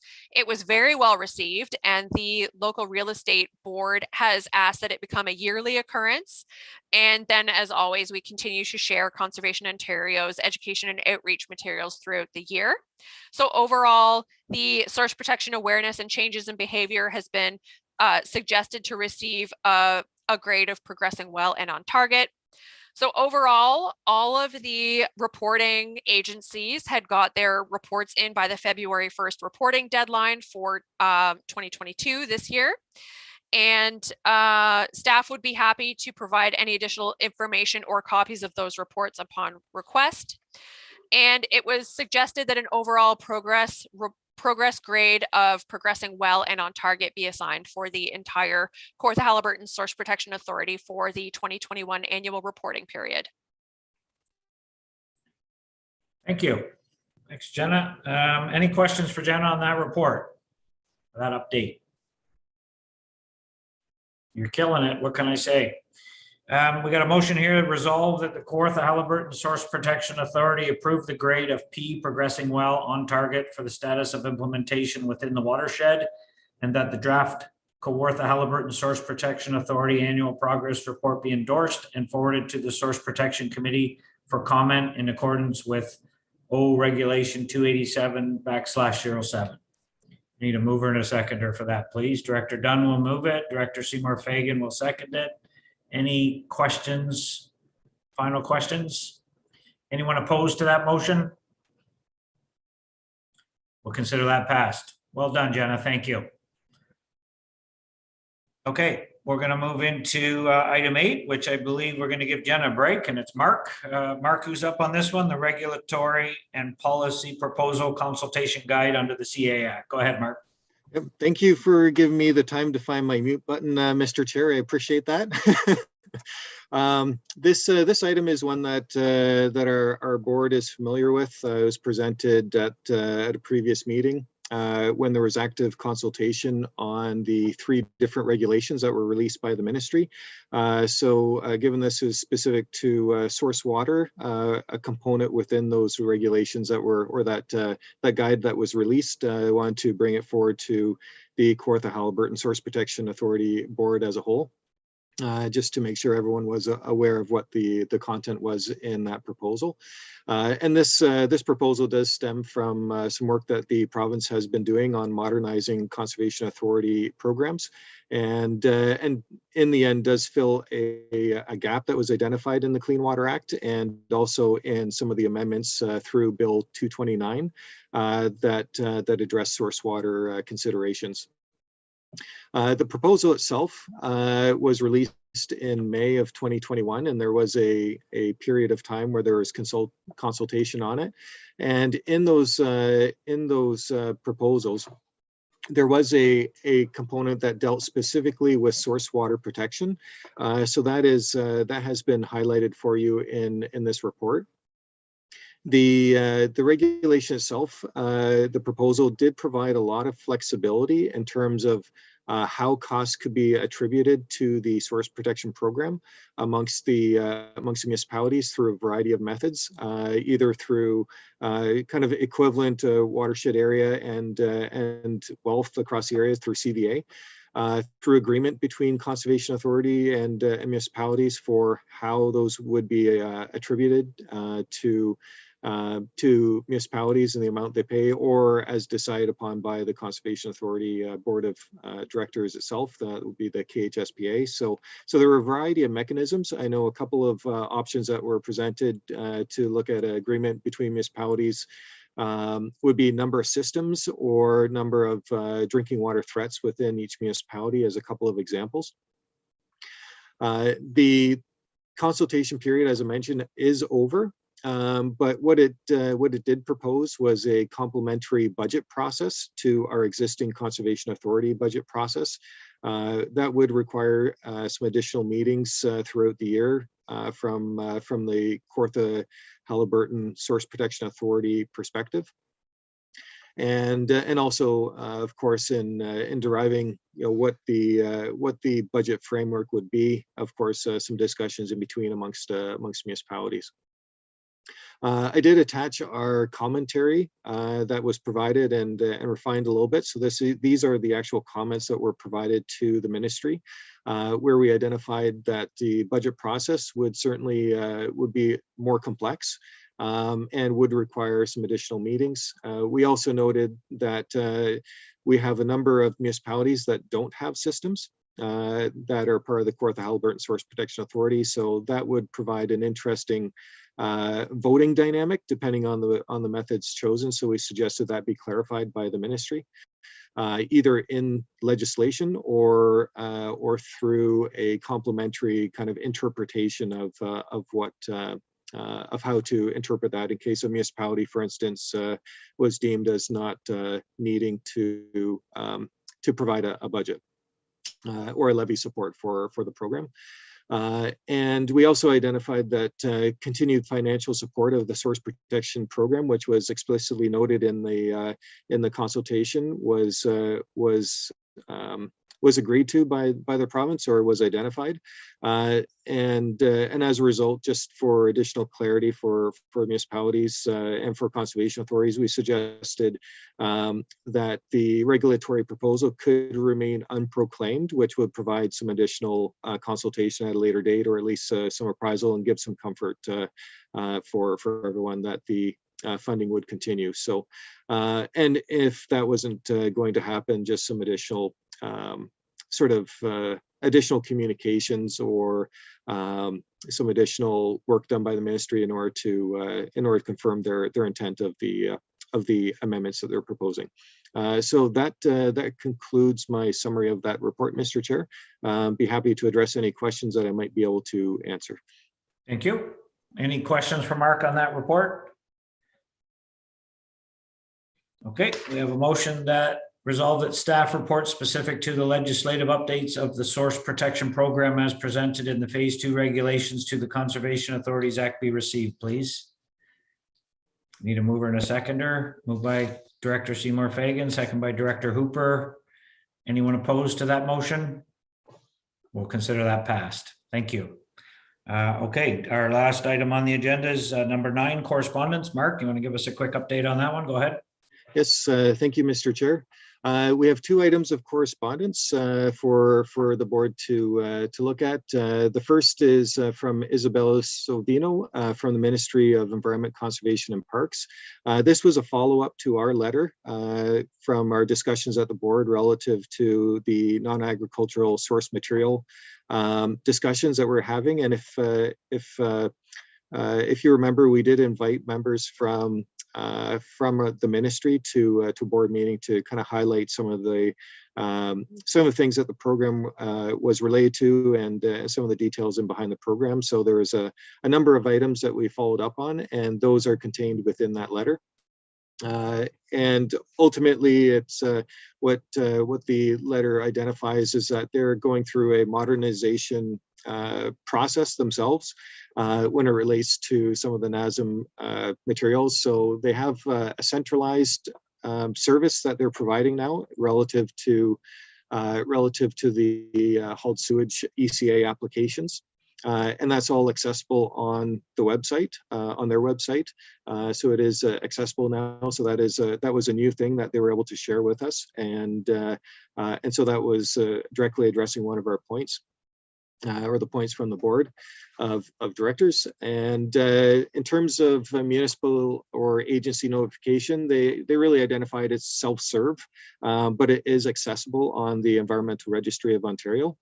So it's just a matter of following the steps that they've identified in the letter and working that way. I would guess that they just didn't want to keep track of a distribution list, which can change frequently from time to time. So, so they identified that self-serve component. And in terms of spills and incident reports, they did not want to share those, citing private information. But they did offer that there be a freedom of information request that could always be put forward to gain some of that information. So that was probably the most meaty correspondence. The other one was correspondence from the minister relative to his annual drinking water support or drinking water report on on drinking water for the year. Thanks, Mark. Appreciate that. Any questions for Mark on the correspondence? Seeing none, can I get a mover and a seconder the correspondence be received, please? Moved by Director Sain, second by Director Kennedy. Anyone opposed to that? We'll consider that passed. Item number 10, we have no new business. Our next meeting is April 21st, 2022. We will see Jenna and our friends from Haliburton again at that time. And I just need a motion to adjourn, please. Usually you're fighting over that one. Director Dunn and Director Seymour Fagan, thank you. Anyone opposed? We are adjourned. Thank you, Jenna, for your very detailed reporting as usual, and we will see you next month. And you folks from Haliburton, take care. Thanks. Thanks, everyone. So for everyone else, thank you. If everyone else will sit tight, we'll just take a minute and get back to our meeting. It's okay with you guys. We'll just keep going if that's okay. Do we still have a quorum? Ted's on the line still. Yeah, we're still good. Okay. We're into item 9.3. So we'll call the meeting of the Board of Directors for Kawartha Conservation back to order. 9.3 is the 2021 unaudited statement of operations, and I believe John Luca is going to give us an overview of that one. Hello, John. Through Mr. Chair. Hello. All right, go ahead. Thank you. Good afternoon to the board. I'll be providing a brief update on our fiscal year 2021. We attach our unaudited statement of operations for the fiscal year and anticipate that the full set of audited financial statements will be presented at the board meeting. We're currently going through the process of our audit and it's about midway through, if not a little past there, so hold tight. So currently we anticipate about a modest surplus of $130,000, which primarily reflects a combination of increased revenues through various means I'll get into shortly and reduce expenditures. I'll provide an update on our operations and then I'll go through our special projects and general projects as well. So through our four main department areas, we are primarily on target for revenues and expenditures during the 2021 year. In the planning and development department, we had a record-breaking year for permits, and this translated to increased revenues on the planning and permitting fees. There was a reduction in large-scale fill revenue compared to our anticipated budget amount, and that was primarily due to a delay in one of the large projects that are ongoing in the Kawartha watershed. However, there's an offset expenditures with this. We reduce expenditures since the project wouldn't have been moving forward. But overall, pleased to announce the planning department's revenues were 96% on target and expenditures were also below budget.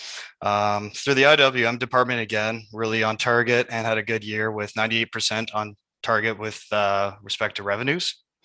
Looking at that, there was a slight miss in our innovation hub, and this really just came down to our provincial restrictions and regulations. We couldn't jump back into the classroom setting for a lot of our programs, and the uptick into the digital world and some of these courses didn't quite take, but we're glad to be back, and I think we're hosting some in-person sessions this year, so that'll be great. As far as the stewardship and conservation lands team, they had a really busy year, and with that came some new revenue sources or increases in existing revenue sources. One of them being our parking revenues. As Christy was prior mentioned, we've seen a lot of increased visitorship across all of our conservation areas, and currently Ken Reed's our only paid parking area. And we also had some film production occur where we rented out our conservation area that supplemented our revenue stream this year.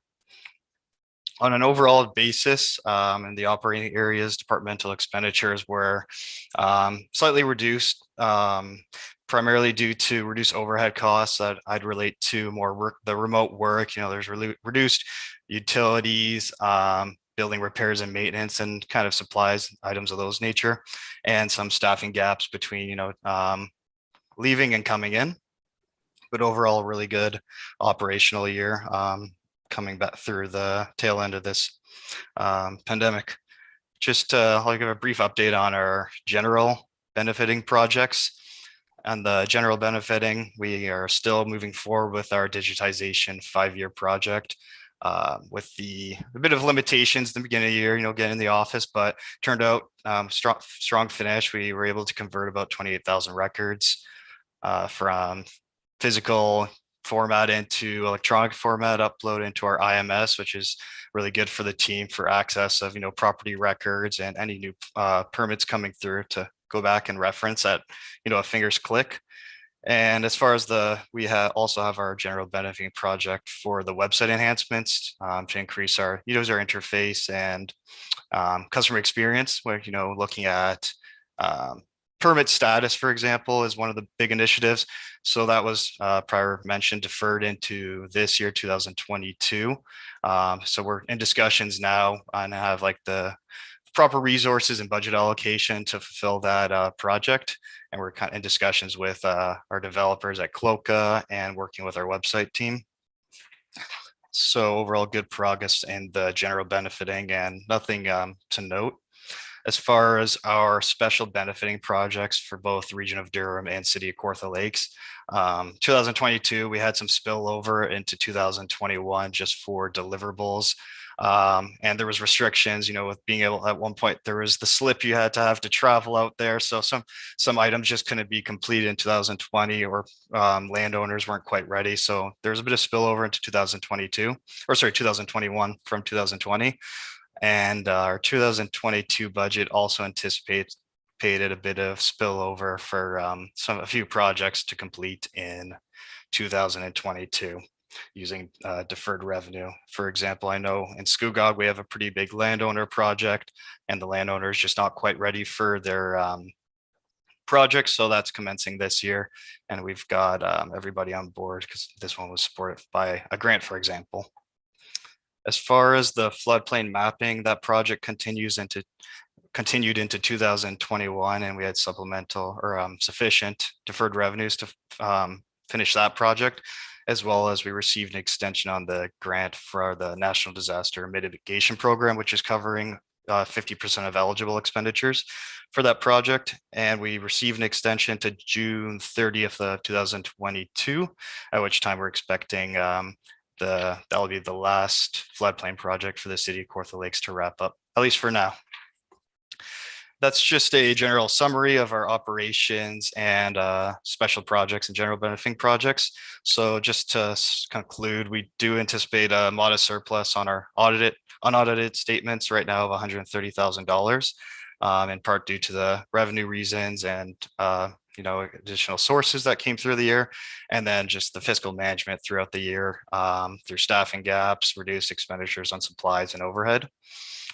So with that being said, I'll just say thanks for the opportunity, and I'll just put it back to Andy if there's any questions, and we'll go from there. Sounds good. Thanks, Jonathan. We'll take that modest surplus over the alternative. So that works. So I know some of the work spilled over as well. So any questions for Jonathan or Wanda, I guess, on those updated unaudited statements at this point? Just an update for the board. Can I get a motion then that the unaudited statement of operations to December 31st, 2021 be received, please? Moved by. I'll move it. Smith. Yep, Ted Smith, Director Smith. Thank you. Thanks, Ted. Second. I'm sorry, Chair Latham, my internet has been lousy today, and every time I turn on my video to show you my lovely face, I lose the meeting. So I'll do us all a favor and leave it off. Yeah, no, that's fine. I got you as the mover. Do you have any questions, Ted, or are you just good moving it? I'm good. Thanks for the report. Okay, you bet. Second, I need a seconder. Director Hooper, thank you. Any final chance for questions? Anyone opposed to that motion? We'll consider that passed. Thank you again, folks, for that. That's a good update. Appreciate it. Thank you. Okay, we'll move down to item 9.4, which is the CAO report. I'll turn it over to Mark. Go ahead. Yep. Thank you, Mr. Chair. Provide a brief summary of my CIO report. Really, the last month since the last report's been really dominated by the inventory of programs and services. So everyone kind of chipped in order to be able to complete that. Heavy on the corporate services side, and thank all of the leadership team and John Lucas and Melanie for helping out in that exercise. That has been moved on to each of the municipalities, to the ministry, and also on our website. So we're in concert with the legislation and also by the time frame that was stipulated. The pandemic, of course, there's been a number of changes over time, and we continue to adapt on that. At this point in time, we're looking at early May for bringing people back into the office and also implementing a more formal remote work platform. To be responsive to some of the good work that we've seen over the course of the pandemic too, and everyone working remotely. So there's a number of work that we've been doing on the communication side of things with our website being seasonally appropriate and providing accurate information on our website with all the work that we're doing, and you'll see that kind of scattered through my report. There's been a lot of activity on our website, which has been noted, and a lot of social media presence. In terms of some of the work that John has been doing, and Wanda and her team, Laura as well, is a distribution of some of the legislative requirements from employment perspectives. So those were completed. Certainly takes some time to do that. Charitable receipts were done as well. And on the HR side, kind of tied in with our planning development update, is that is an area currently under some stress. So just let the board know that we're trying to keep everything on track, but there's a few areas, of course, that are pinch points. So we have our director of planning, development, and engineering, and a resource planner vacancies right now. So we're seeking to fill those, and at current also looking at securing. We've already secured engineering services through a private firm, and we're doing the same for planning services through consultants at this point in time until we're able to fill those vacancies. Seasonal work is also starting to kick in, so we're starting to have our seasonal positions. They're anticipated to come on in May, so those are out for advertisement as well, and lots of good work on that. You saw some of the new additions to our team in that regard.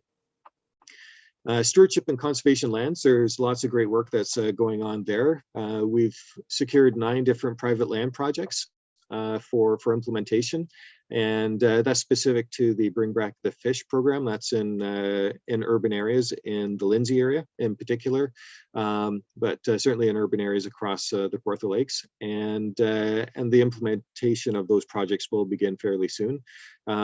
Another notable achievement is the OMAFRA project, which is in the Talbot River Watershed. All of those projects are completed, which ties up that funding commitment and all the works that were prepared in adjacent or in concert with that.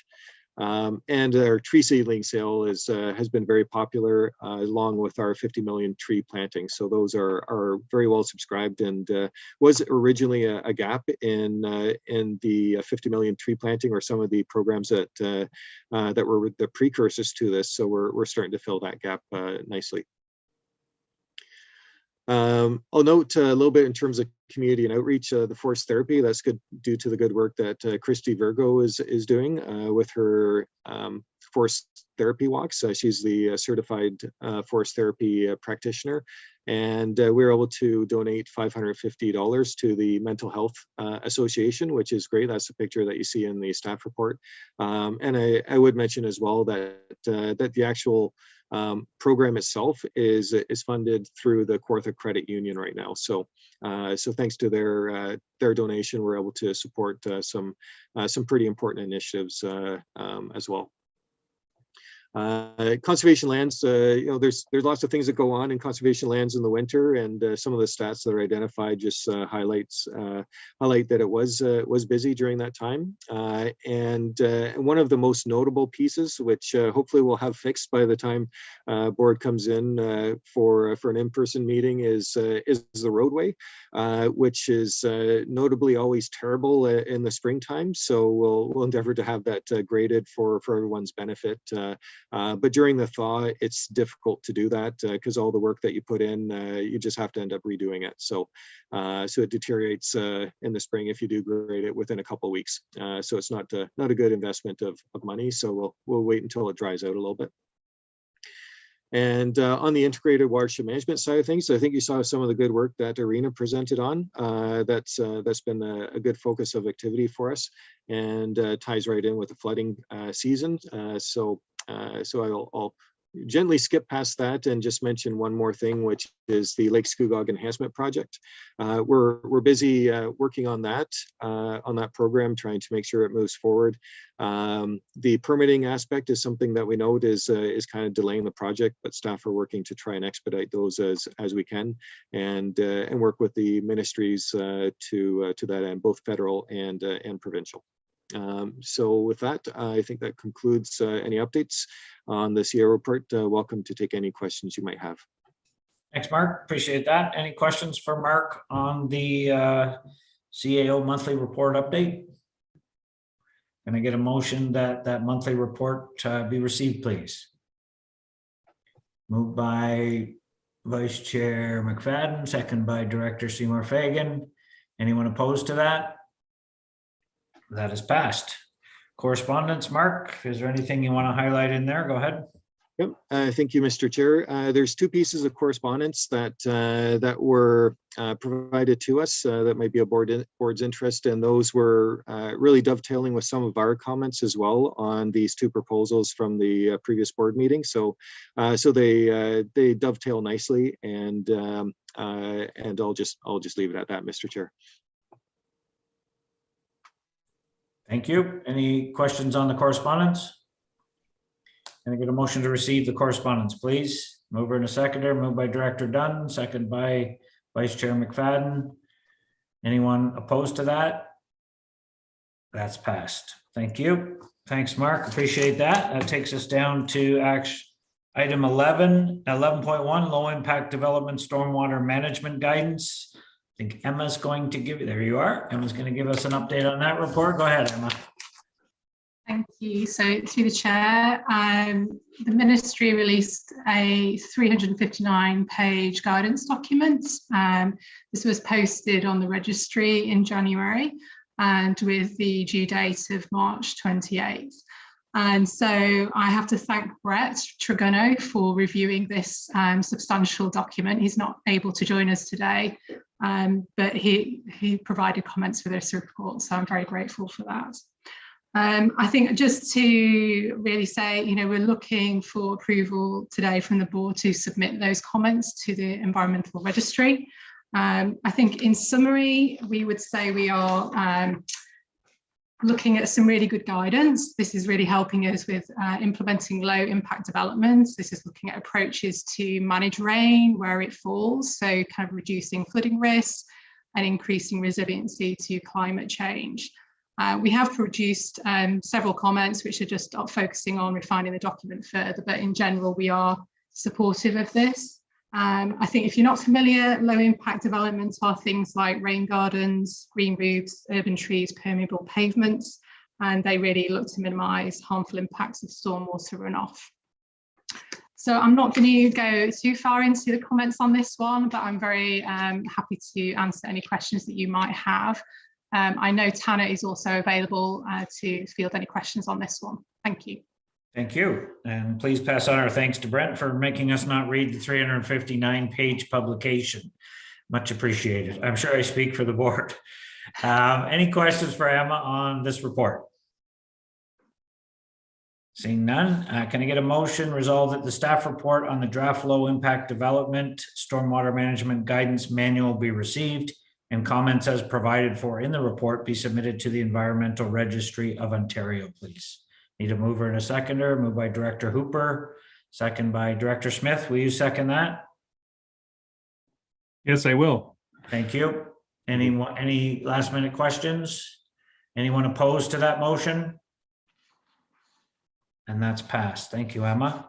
I'll take us to 11.2, municipal wastewater and stormwater management in Ontario. Emma and Tanner is available as well. I'll turn it over to you, Emma. Go ahead. Thank you. So through the chair, the ministry also circulated a 26-page discussion paper, which is on municipal wastewater and stormwater management. And so thank you to Tanner for reviewing this one and providing the detailed comments on this one. So again, this was posted on January 27th with comments due back on March 28th. So I guess just some general comments. We are generally in favour of public reports on sewage overflows and bypasses. We're also supportive of the adoption of green stormwater infrastructure and low impact development practices where they're on public, private, commercial, industry property. So a number of pieces there which we are, in favour of. Just point out as well, one of the comments we've stated, conservation authorities are leaders in water quality at a watershed scale. And so we have collected a lot of water quality data over our duration, other than the provincial monitoring programs as well. So this may assist implementing and understanding kind of stormwater impacts on a water quality level. So we have that resource as well.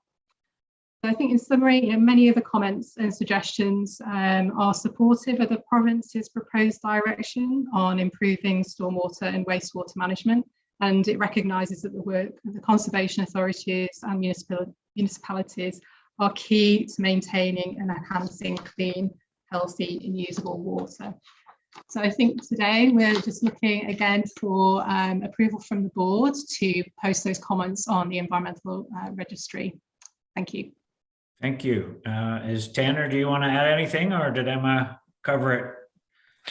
Through you, Mr. Chair, I think Emma did a great job summarizing our comments. Thank you. Perfect. Thank you both for that. Any questions for Emma or Tanner on that report? Okay, I need a motion then that resolve that staff report on the municipal wastewater and stormwater management in Ontario discussion paper be received and comments as provided for in the report be submitted to the Environmental Registry of Ontario. Can I get a mover and a seconder? Moved by Vice Chair McFadden, seconded by Director Seymour Fagan. Thank you. Any questions, comments? Anyone opposed to that motion? That is passed. Thank you both for that. Appreciate it very much. Thank you. New business item 12, we have none. Are there any reports and updates from board members that you wish to share? Nope. Chair Letham? Yeah. Yes, thank you. I'd just like to invite everyone to the Sunderland Maple Syrup Festival, April 2nd and 3rd, Saturday and Sunday, and it's mostly outside. So come dressed for the weather, which is going to be gorgeous anyway. Wear your sunscreen, and hope everyone can make it. And it's always a good weekend. Thank you. Did you say Sunderland, Ted? I did. Okay, thank you. Anyone else? Okay, we'll go down to item 15. I need a mover and a seconder to adjourn, please. A lot of information today. Director Dunn, thank you. Two-hander. Vice Chair McFadden will second. Anyone opposed to adjourning? We are adjourned. Have a good day, folks. A lot of information, and we'll see you all next month. Appreciate it, and thanks.